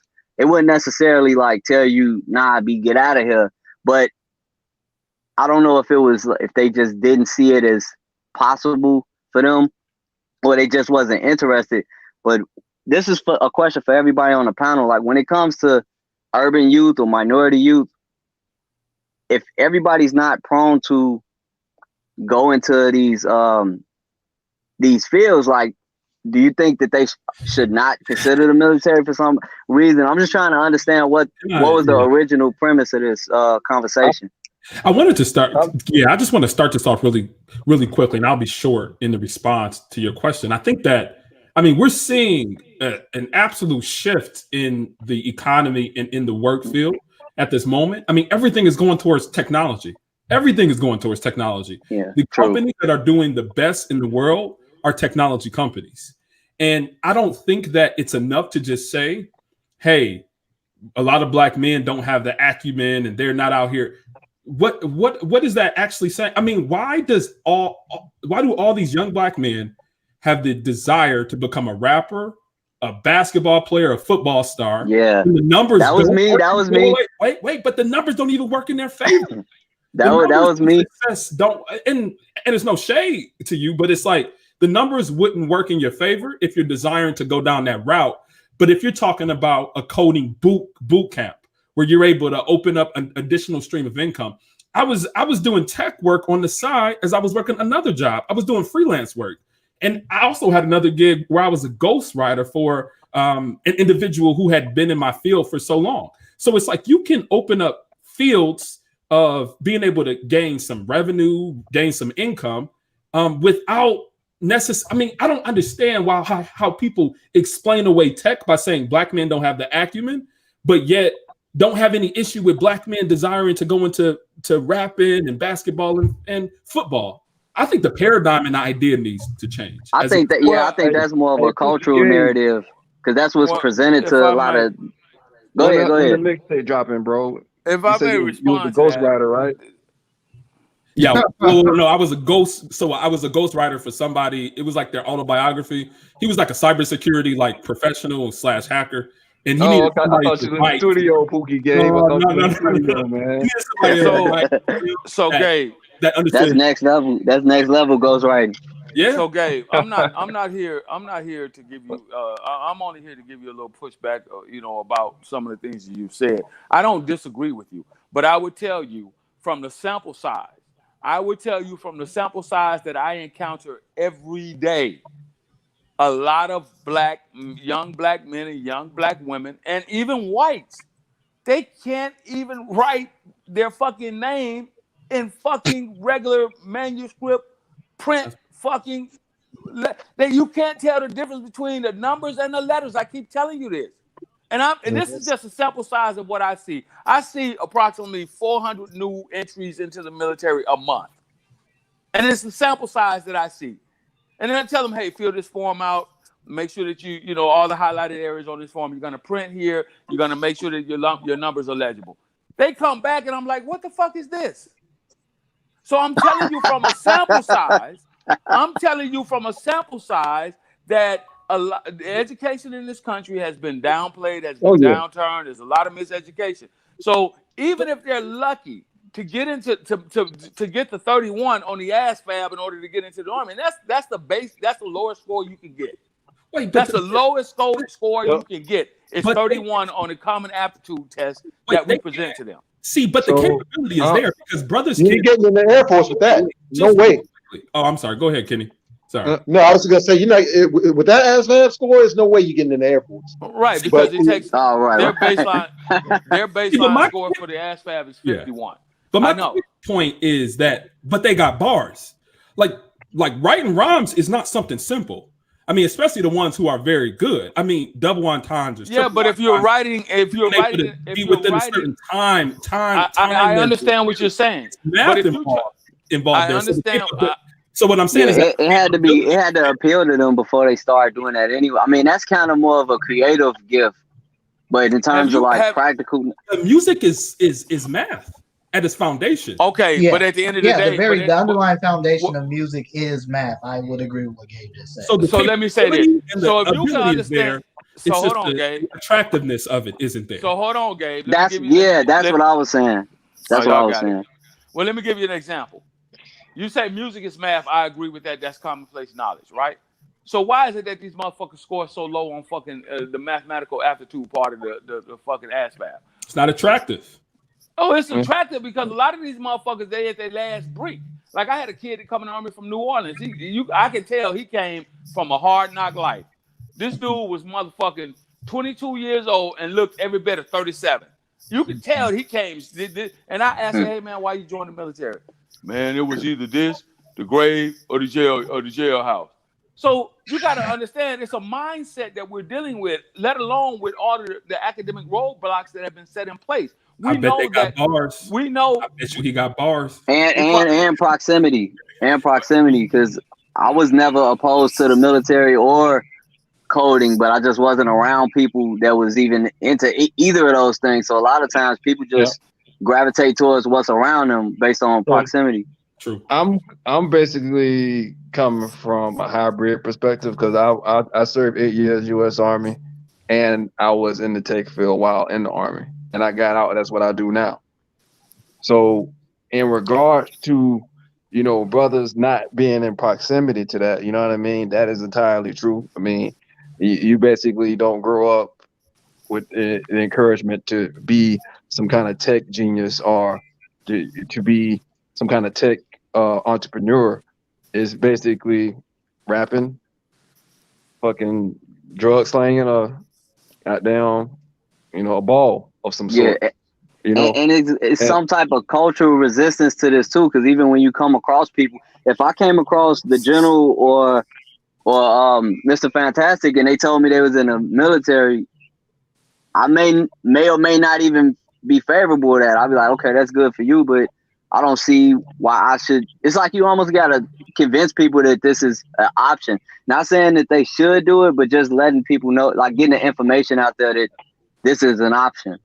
Yeah. So one thing for me, man, like the military paid for my school when I got out. I went to school for free, and I got my VA benefits. So it's definitely a huge leg up for brothers. You know what I'm I mean? not. Again, I'm not preaching. I'm not preaching that anyone come in the military and do a 20-year career. I am not. I will tell you this. If you are graduating from high school in the year of 20, in this pandemic year, 2020, young black man, young black woman, 17, 18 years old, and you barely skated through, you made goddamn C's and C minuses and possibly D's, and you got the 1.67 credits that it takes for you to get out of high school, and you know you're not going to qualify, you haven't qualified for no fucking academic scholarships, you know for a fact that your parents can't afford to pay for you to go to school. You know for a fact that you're not goddamn college material or trade school material, like the brother Judge said. It's a lot of shit that go into that because you don't have the basic. You don't have the basic skills. You may be able to muscle through some of it because some people are just inclined in certain fields, mathematics or science or whatever. You can muscle through it. But if you were in that position, I would tell you, a 3-year enlistment will give you a leg up in life. Point blank, period. Hey, my want with that is. What are you gonna say, Mr. Fantastic? I'm gonna go after you, brother. Go ahead. What were you gonna say, Mr. Fantastic? No, I was gonna say, and even more so, man. If you made a hiccup in life, again, as much as people say we talk shit about my single mothers and black women here, if you are a black single mother, again, man, at the age of 18, 19 years old, the military is a fucking lifesaver. Okay, that shit is gonna literally save your fucking life. You damn sure right, Mr. Fantastic. In addition to what Mr. Fantastic was saying, I'll be like what he was saying is basically, if you look at your financial situation in today's times, and especially right now, hey, a first and a 15 paycheck looks damn good to me, and full benefits, health benefits. Yeah, that sure looks damn good to me, plus educational benefits. All of these things are things you need to weigh in and see if it is actually beneficial to you. A lot of times it is, I would think. Plus you're living I would agree with that. Plus you're living. I'm sorry, Dr. Phoenix. I didn't mean to step on you. No, plus go ahead, you're living rent free. All right, plus you're living rent free. Plus they're gonna give you the additional money for food for your children. It's called BAS, right? Plus you're gonna get free medical and dental care for you and your children. Yep. Okay. Yep. No, my personal take on is that I've been on both sides of this because I was active duty for about 6 years, but then I got out, went to school, pretty much became an academic and all that stuff. And I can tell you one thing, again, I do think there's a baseline level of knowledge that is lacking in most black males out here today. Typically the younger you are, the more lacking in sort of that basic knowledge that you have. And so I think this is part of the problem with what the general probably was saying, when he's dealing with new soldiers, they're fresh E1 or, maybe E2 or E3, depending on whatever they came in as, and they're lacking these basic skills, basic writing, basic math skills. Again, in the military, you do stuff like land navigation. You better know how to read a goddamn map. I just don't think the acumen of black men is really amplified a lot of times, because I don't mean to harp so much on the music aspect, but I've seen videos of brothers chopping up beats. So a lot of times when brothers take samples of beats, there's different time signatures for these songs, right? There might be an old school song that might be in like a 6/8 time signature. That means like the eighth note gets 1 beat and it's 6 beats per measure.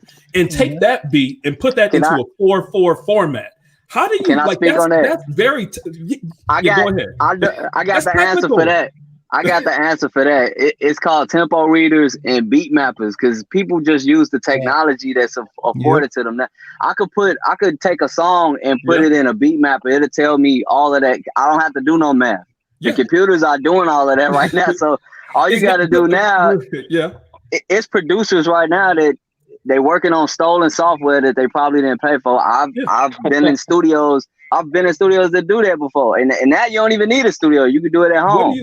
What do you think these software programmers are doing? Have you heard of a website called Stack Overflow or GitHub? Yes. They go to these websites to take stolen code and they modify it and they sign it off as their own. Well, I'm not saying that it's bad. All you have to do is understand. Like all you have to do is study understand the technology to be able to apply it.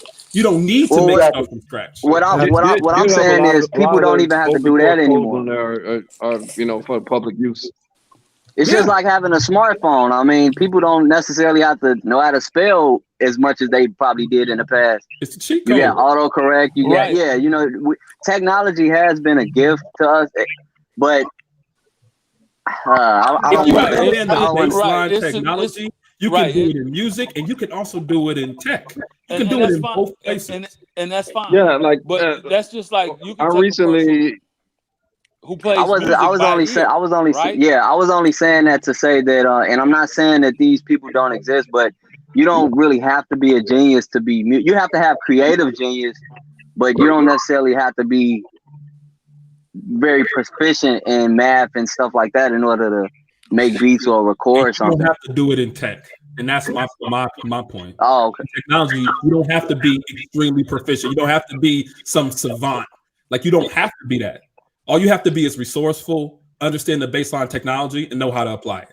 Honestly, right? Yes, so it really depends on what level of tech you go into now. I mean, because tech is used, and it's a wide universe of different fields you can go in, right? So it really depends on what you're studying. You know what I mean? Because you could be a coder, or you can be a network engineer or network administrator. You can be network security. You can be, someone that just specializes in security processes. All of it falls under that tech umbrella. However, each job is completely separate and completely different. Sure. So it really depends on what level you're at. But there's baselines out there, right, for network engineering, right? I'm sure you understand this. Say, for instance, there's certain something, right? Say, for instance, you have a Cisco router, and you're looking at applying BGP.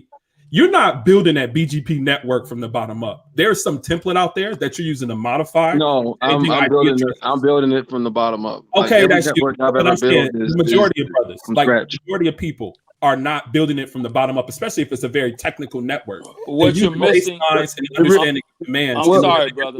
And modify to their environment. Okay, I'm sorry. Okay, brother, I'm sorry. I got to cut you right there. I don't disagree with what you're saying because you know this stuff. See, because it's easily applied for you. But when you have a person that why you gotta dog us? We can do it. I'm a real. No, the point I was trying to make is that everything is not easily applied. You know what I mean? Like as far as having a code that you can just apply. It really comes down to your level of where you actually entering. Like again. It really comes down to the baseline level of education that you received while you were in school. Your formative years, elementary to middle school to fucking high school. That's what it really comes down to. Now there are going to be some outliers out there. Yes, the majority of it is resourcefulness. I will give you that. If it's just like the brother Dr. Phoenix said, you got to know how to read a roadmap, and a lot of these individuals don't know how to get from A to B to C to D because they don't have that resourcefulness. They're all over the fucking place. I'm telling you, I see about 450 fucking new soldiers coming in off the streets every day. And 80 to 85% of them cannot do the very basics as simple shit like follow instructions. Hey, fill this form out. Write legibly. The 85% of them can't do it. So I'm around them right now. I'm around them right now. The general that we have the so-called protecting our country, they can't do the basic stuff like that. That's ridiculous, man. Well, what I can say, like from my experience. Yeah. I'm sorry. Go ahead, brother. Go ahead, Dr. General. You have outliers. You have outliers. Like, for example, there was a kid who came in the Army. He came to the band. He came join the Army band, right? Okay. This kid couldn't read music, but he could hear that shit, and that motherfucker was dead on spot. I mean, he was just that talented. Multiple fucking instruments, drums, saxophone, horns, all this shit. And you know, he was able to skate through because he was listening to the shit and he was like, oh yeah, okay, I got it. And then the band director finally figured it out, like, hey, you got to do a solo, you know, in order to. So when he had to put the practical application into play, he couldn't do it. That's the point I'm trying to make too, also, right? Is that it's not so much about being able to judge somebody right off, whether they have the acumen to go into a particular field. It's just like a general, right? The general gets the most out of their soldiers by being able to inspire, being able to push in certain situations, and being able to notice talent and amplify that capability. I'm not writing us off as black men. I'm sorry. Nor am I. I'm just a realist. Listen, those brothers who can't write their name, how much time would that take for them as an adult, for them to learn that skill and to be able to grow? Like sometimes that skill, that talent just isn't encouraged, and it's not amplified in a lot of brothers. And I think that more of us have the capability than we really give ourselves credit to. I will agree. I agree with that. I can agree with that. However, comma pause, you cannot go from A to G and skip everything in between. Facts. There are a few outliers out there who can do that. When I went to jungle survival training school, right, in Hawaii, there were a few guys that were naturally adapted to that environment. So they did exceptionally well. I was okay because I was able to blend in with those guys who did exceptionally well in that environment. Do you understand what I'm saying? I understand what you're saying. There are a lot of I believe in the law of attrition. I've seen it. I know how it works. You can't go from A and get to G and skip B, D, C, E, and F. You can't do it. There are a few outliers. Just as like in the world of professional sports. Kobe Bryant, outlier. Okay? Shaquille O'Neal, he wasn't necessarily an outlier. He just had the natural genetic makeup. LeBron James, outlier. Straight out of high school, into the NBA, phenomenal athlete, phenomenal career, top 5 player of all time. Those are outliers. Everybody else have to work at their craft. Some people LeBron James is just a natural genetic freak. But then there's those people who have had the capability, who it wasn't encouraged, like Jimmy Butler. Look what he's doing in the playoffs right now. He's a shot maker in the best. He's the type of person. But he didn't come in the league like a LeBron. He's the type of person you're talking about, though. He's the type of person who worked through it, who worked to get to a point where he can apply his athletic ability and his athletic prowess on the court. He's what your ability and skill wasn't there. He's what but you know, I think to what both the general and Gabe are saying, I think really what they're getting to is that these brothers have all demonstrated a level of discipline that is required to excel in their given profession. And I think that's what this really comes down to. You're not born a great soldier. You're made into a great soldier. That becomes something you get better with over time. No more different than you are. That's the law of attrition. You are. You learn how to be a physician. You learn how to be a nurse. You learn how to be an engineer. The same thing. There's discipline that goes into every one of those fields, into all industries. you have to have a level of discipline. And I think that's part of what's really getting what Gabe and the general speaking to is that Thank you. yes, you can have these gentlemen. Yeah, one guy might be naturally gifted, but he still has to practice. Everybody knew Jordan was gifted, but Jordan practiced every day. He was there. He was the first one there, the last person to leave. But I think I got a question though. What happens in an instance? I'm just asking this question in response to that. What happens in an instance where you have people that do have the potential or the capacity, like Gabe said, but from 0 to 18, that was never developed, and that's what the general was saying. Like you can't go from A to G if you coming straight out of high school and none of those skills have been developed. Now we got to find out what your baseline is and slowly get you there where you need to be. Well, here's the thing. I mean, that only is going to come from self, though. Be honest, man. Like, kind of where the shock and awe of the military comes into play, and so this is why there's boot camp. This is what even still though, I'm quite sure Mr. Fantastic and the General have heard of the term shitbag, right? Yes. Yeah. You got a lot of folks that go through boot camp and go through their units, and they do is the bare minimum. Yeah, like they bare minimum. Those people wash out early in the game. A 60%, what we call a 60%. Yeah, a couple of them slip through. Okay. Yeah, a lot of them. That's what we call. So, that's what I call a 60% soldier. You just want to meet the bare minimum qualifications just to get by. That's it. You don't want to apply yourself outside of that. Listen, I'm from Compton, California, straight out of South Central. I grew up in a time where crack cocaine and gang banging was the thing to do. You understand what I'm saying? I know a lot of motherfuckers that were all city, that were all state, that were supposed to go on and go to these top Pac-10, Pac-12 now, go on to these Pac-12 colleges. I'm talking about scholarships to USC, scholarships to fucking Arizona State, Washington State, all of the big time schools out there on the West Coast, right? You know where they are? Do you know where they are right now? At the corner store. You know where they are right now? Yeah. Those that are not at the corner store are either locked up or in the graveyard. Every time I go back home, there's a cat named Gaston Green. This motherfucker ran a nine in 100 yards. At the time, it was 100 yards back when I was in high school. That's how old I am.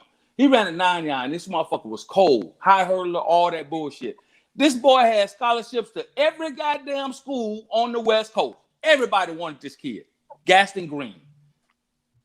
He didn't make it. One, he came from a good family background, 2-parent household and all this shit. He didn't get involved in the streets. He just didn't have it academically. He just couldn't cut it. He couldn't do it. But academics is really a function of discipline. It really is. That's what I'm telling you right there, Dr. Phoenix. He did not have the discipline because he was so gifted, because he was so talented. That's what got him by in high school. Being gifted and talented on the athletic field, and they were like, "We got to keep this motherfucker in school. Give him a C-." Well, I know people his like parents that. allowed him to keep doing that. See, his parents should have pulled him out of the program. Well, his parents didn't know. No. See, here's what you got to understand. Coaches do that too. Let me finish. Here's what you got to understand. All right, in the black community, for the most part, both parents are trying to work. Let's just be real. I've been around for a little while, so I've seen it happen. I was fortunate to where my mom didn't have to work. She was able to stay at home and kind of monitor what was going on while my dad went out and, made the bread and took care of the family. But a lot of motherfucking kids that are growing up in these inner cities, both of their parents are working. Sometimes they're working, but each parent have a job and a half to make ends meet. So we got to be real when we talk about this. It goes back to the baseline of your education. If you don't get the basics, you can't do the advanced shit. You can't go from basic mathematics to trigonometry. You can't skip algebra 1 and algebra 2 and go straight to fucking calculus. Does that make sense? Yeah, I get that. There are some outliers out there that are just mathematically gifted, and they are able to just numbers work for them. There are some outliers out there, but we're talking about on average. And what I'm telling you is a small sample size of what I see every month. about 400 motherfucking soldiers, and they come in there, and half of them motherfuckers can't tell the letter G from their number 8. This is what I'm telling you.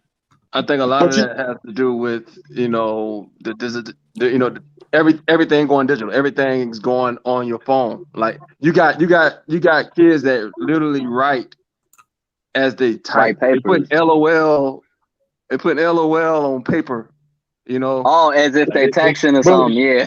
Well, what the general was saying is kind of weird in itself, because he's saying that that's like a they're allowing people to come into the military without basic, you know, educational fundamentals. It's like that's kind of disturbing if you really think about it. If you think about the defense of our nation, and you got these people coming in the military with not any you know, ability to write or read or you know, just fill out basic information. That's kind of disturbing. Well, I don't knock them for that, because it is disturbing, but this is the way society has gone. Just listen to what's being said right here. You got kids now that are writing LOL on paper as if it's a standard way to write. And technology has a way of hindering us as well as helping us. Right. And in some regards, I think technology has done more harm than it has good, because people don't know how to talk to each other anymore. They don't understand the basic concept of conversation simply because everything is done through text. That's one way that technology is killing us. Now, it helped us as far as business is concerned, because instead of me having to fucking mail a letter that takes fucking 3 days to get to the West Coast from Texas, I can now send a fucking email and it's there in seconds. So that's one way it's helped. We just have to be real, man. You can't put the horse before the cart. Well, I'm sorry, I the cart agree before with the that, horse. because I've gotten emails from kids who I thought they were talking to their friends on Facebook the way they wrote the email. But again, I think, you know, we can, you know, it's not that this really is a function of discipline here. You have to be disciplined. And again, even at 18, 20, you know, 22 years old, I think you're old enough at a point in your life where you have to begin to understand, well, the things I've been doing so far have not worked for me. So you have to think about, well, if this is not working for me, then what is it that I need to do to get to wherever it is that I want to be. So yes, we can say they don't have the aptitude or they're just not being pushed in this general direction. But at a certain point, you have to wake up. And I think that's part of what happens in the military, is that a lot of guys, they think that the military is a jobs program. They go into the military and they find out real quickly it's not a jobs program, and eventually the law of attrition takes over. Exactly. Yeah, that's why I don't really knock the kids that can't spell or they got like certain communication challenges. I mean, it's something that we could laugh at sometimes, but I also can see the growth in them. Like I enjoyed it. I ain't even been in a whole year yet, but just watching people now, I remember like how they were as civilians or how they were just coming in. Like, yeah, a lot of them didn't know anything, but now I'm watching them develop. And I'm like, okay, I could see the value in that environment. Part of it, well, somebody, I think it was the Doc Phoenix said it has to start with discipline, self-discipline and motivation. But when you're taken out of that environment where you can be lazy and you placed in an environment where it's like, shit, I gotta figure this out. Like that's where the attrition starts. Well, the military is a very proactive environment. Again, you know, if you don't put in the work, you don't get it.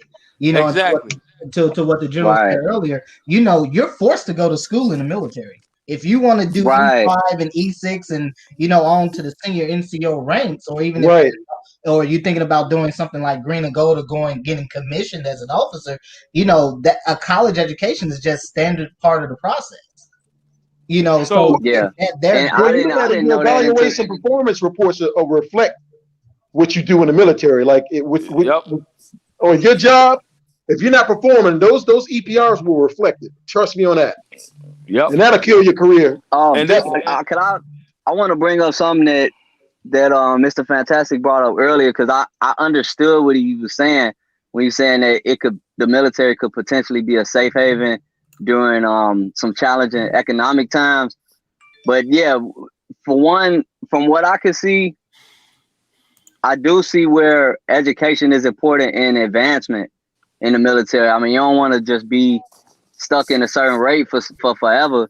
So at a point, you are going to have to pursue an education. But if you're in the military, then you're gonna get some assistance with that if it's not fully covered. You know, if you active duty. I'm pursuing 3 things at once right now. I'm pursuing the military career, but I'm also going through the continuing my education and the trade, the U.S. MAP program. So you can kind of come out of the military with a degree and a trade if you play it right. Yeah, absolutely. And you're not paying for it. I'm not opposed to college or people going straight into school, but from what I'm looking at, especially during this pandemic, like, I would be devastated if I got a degree in something that it wasn't like a BS degree. It was actually something with a job at the end. But we don't know how that may play out because there's a lot of industries being affected by this stuff. Whereas the people that are in the service now, they're not really feeling that pinch the way that people in the civilian sector are. Not in tech. Well, you know, right now. So I don't disagree with that. I don't disagree. That's why I say I'm not opposed to tech. I'm not opposed to like the IT fields or whatnot. I'm not really fully informed on it, but I agree with both sides. I think the information should be out there so that people have options. I will give you a bit of information. I give you a bit of advice for a guy that you say you just joined recently. The first thing you should ever do, the first thing you should have did when you got to your duty stations, when you get your squad leader, first thing you ask your squad leader, where did I go sign up for my college courses? There you go. That should have been the first thing you asked. Facts. Her or him. Because if you do this right, you know, you do military service right. Yes, you can walk out of there with degrees. I know brothers right now that run presidential campaigns, and they were military, they were Marines and stuff, and these folks got degrees while they were in. So, you know, and they right now these brothers are buying $600,000-$700,000 homes out in Arlington, Virginia, with the loan, yeah, and they ain't have to go into debt doing it either. And so, you know, again, but you know, that to get to that point, that took years, man. This wasn't just something that, you know, they just, you know, fell into. But again, it was leveraging the fact that they were in the military. They got into other industries. They used that to parlay into other industries. And so they were able to take advantage of that situation. And that becomes, you know, this is true of whether you're in an academic institution or you're in the military, that you know, brothers do have to position themselves to take advantage of all those of whatever opportunity comes your way. So if you stay ready, you don't have to worry about ever getting ready. Exactly, and that's the whole key to the thing. And I'm not against the brothers who have done exceptionally well in the tech industry. I applaud you, but what I'm telling you is and from what I see, just the sample size of individuals that I encounter on a daily basis, all of that coding and tech and ghostwriting and all of that other stuff, they don't have the discipline to do it. Because they don't have the basic baseline of education to do it. Not saying that they can't. Number 2, they don't have the discipline. Point blank and period. And with that, I'm gonna bid you fellas adieu, man. Fantastic. I appreciate you for letting me come up, especially on this show. I was about to hop down too. Yep. Yeah, man. You guys are in the right direction, and it's not about who's right or wrong. It's about providing the best opportunity for people, for Black people, people of color, my people, to excel in life.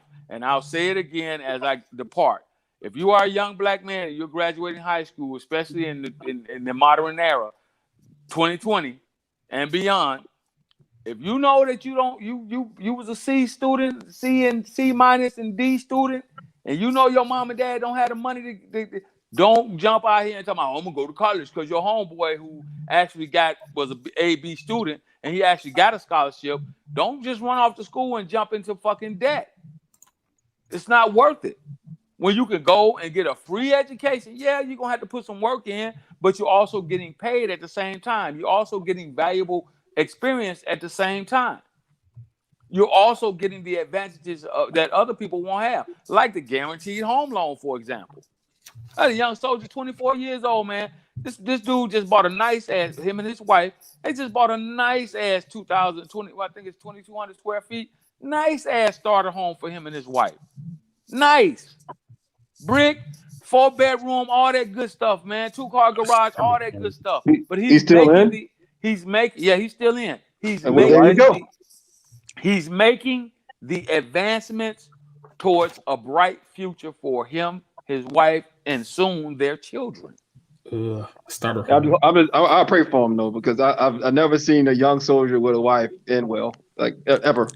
Well, and the fact that he might get stationed somewhere else, too, that's another Just thing. saying, man. The probability is not on his side. That's all I'm saying. Here we go. Well, I have. That's a whole other stream. That's a whole other stream. Hey, that's a whole Mr. nother Fantastic, I'm gonna go and drop out, man. Appreciate you having me on, man. Hey, appreciate y'all, man. Hey, y'all, man, I'm gonna appreciate a great combo, man. Appreciate Gabe trying to get in the argument. I'm not arguing. The debate sector, man. Whenever you're ready, bro. I got a lot to teach you there, young fella. But you're a rookie. You're a rookie in this debate shit, man. But hey, this is a good combo, man. I'm not Mr. Fantastic. I'm sorry. Go ahead. I was going to drop off. I was just going to say thanks for having me on, Mr. Fantastic. I always appreciate you coming through, Doc Phoenix. Appreciate you. And you too, Marcus. Appreciate you, brother. Okay. To the brother that just joined, man. Good luck. Hey, good luck to you, man. Hey, sometimes you catch me over at the Black Brain Trust. So if you stop through, you see me on, man, shoot me out, man. I'll hit you up. You can hit me up, man. And I can give you some advice if you need it. Absolutely. I appreciate it. Yeah, same here too, man. That's the most important thing too, man. If any of you brothers have any questions about the military or whatnot, man, hit one of us up. It's a wealth of knowledge in brothers that have prior military experience, bro. Like I said, if you have questions about industry, you can hit me up too. Hit up Gabe too, and pettiness and a lot of money. Hit Gabe up, he'll tell you. But yeah, man. On a serious note, just the ultimate thing of this conversation is to better brothers, and I appreciate Gabe for that, man. I love the mentality of requiring more, challenging. That's iron sharpens iron, and men make other men better. All right, by telling them and demanding them that they can do better than whatever level they're at now. And I didn't say that to be like I guess a settlement or settling for brothers. But again, like I said, man, sometimes you have to be in a safe haven before you can become that motherfucking monster or beast. If you know what I'm saying, and just trying to fight from the fucking pits of hell, man, if you're just not built for it. It's a lot easier to work around when you don't have to worry about where your next meal is going to come from or having a roof over your head and a plethora of other things, bro, versus just, having those things and then be able to focus and multitask on other things by opportunities presented to you by the military and that safety net of financial security, plus a lot of other things that it opens the door for you for. Other than that, man, we did this thing for a long time, bro. I didn't expect. Yeah, I'm surprised, man. Yeah, but hey, Kenny, what you got, Kenny? Go ahead, Kenny. Yeah, just real quick. Hey, Mr. Fantastic, man, I appreciate you for having me up on the panel. Salute to Gabe, my brother, my IT brothers that came on the panel as well.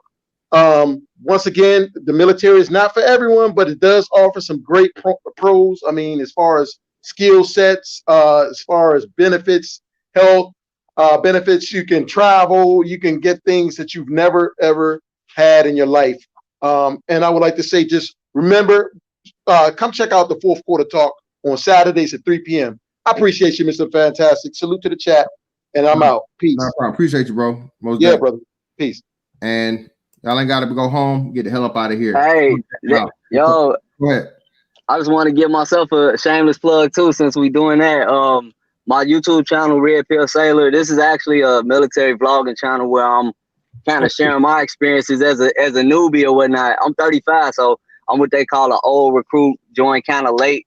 But part of the reason I'm doing the whole vlogging thing is because I've watched people, friends of mine from the same walks of life, make drastic changes for the better in their life, and they did it through the military. So I'm not saying it's the only route or it's something that everybody should do. But I just, instead of me trying to talk younger people into something I never did, I was like, look, y'all tripping. I'm going to jump on this opportunity as a second career, So if anybody's interested, feel free to subscribe, add me or whatever. And I appreciate you, Mr. Fantastic, and everybody on the panel and in the chat. Oh, yeah. I appreciate you, bro. Let me go ahead and drop his link for y'all. There we go. Copy. And there's brother Marcus's link. I'm gonna drop it in there. Marcus, type something in the chat, man, so I can mod you up. Oh, for sure. Appreciate it. Yeah. There's his channel. There's his chat. Gabe, you want to argue so much, man. You want to debate, man. You got to create a channel, Gabe. Listen, I hit you up. It'd be funny. I hit Fantastic up on Instagram, send them something petty, and then. But yeah, man, it's all good, man. Yeah, man, it's all good, man. It's a great combo, man. I greatly appreciate you coming through, man. And like I said, this is what we do, man. Inspiring conversation that again ultimately helps the brothers, you know what I mean, and gives them perspective that they may not have had, you know, before now. So I always appreciate you, brother. Always supporting one of the heaviest supporters, man. He definitely got that wallet, man. That motherfucking that support is on 1,000, and y'all got it, man. Appreciate y'all for coming through. Holla. Absolutely. Out. All right, holla.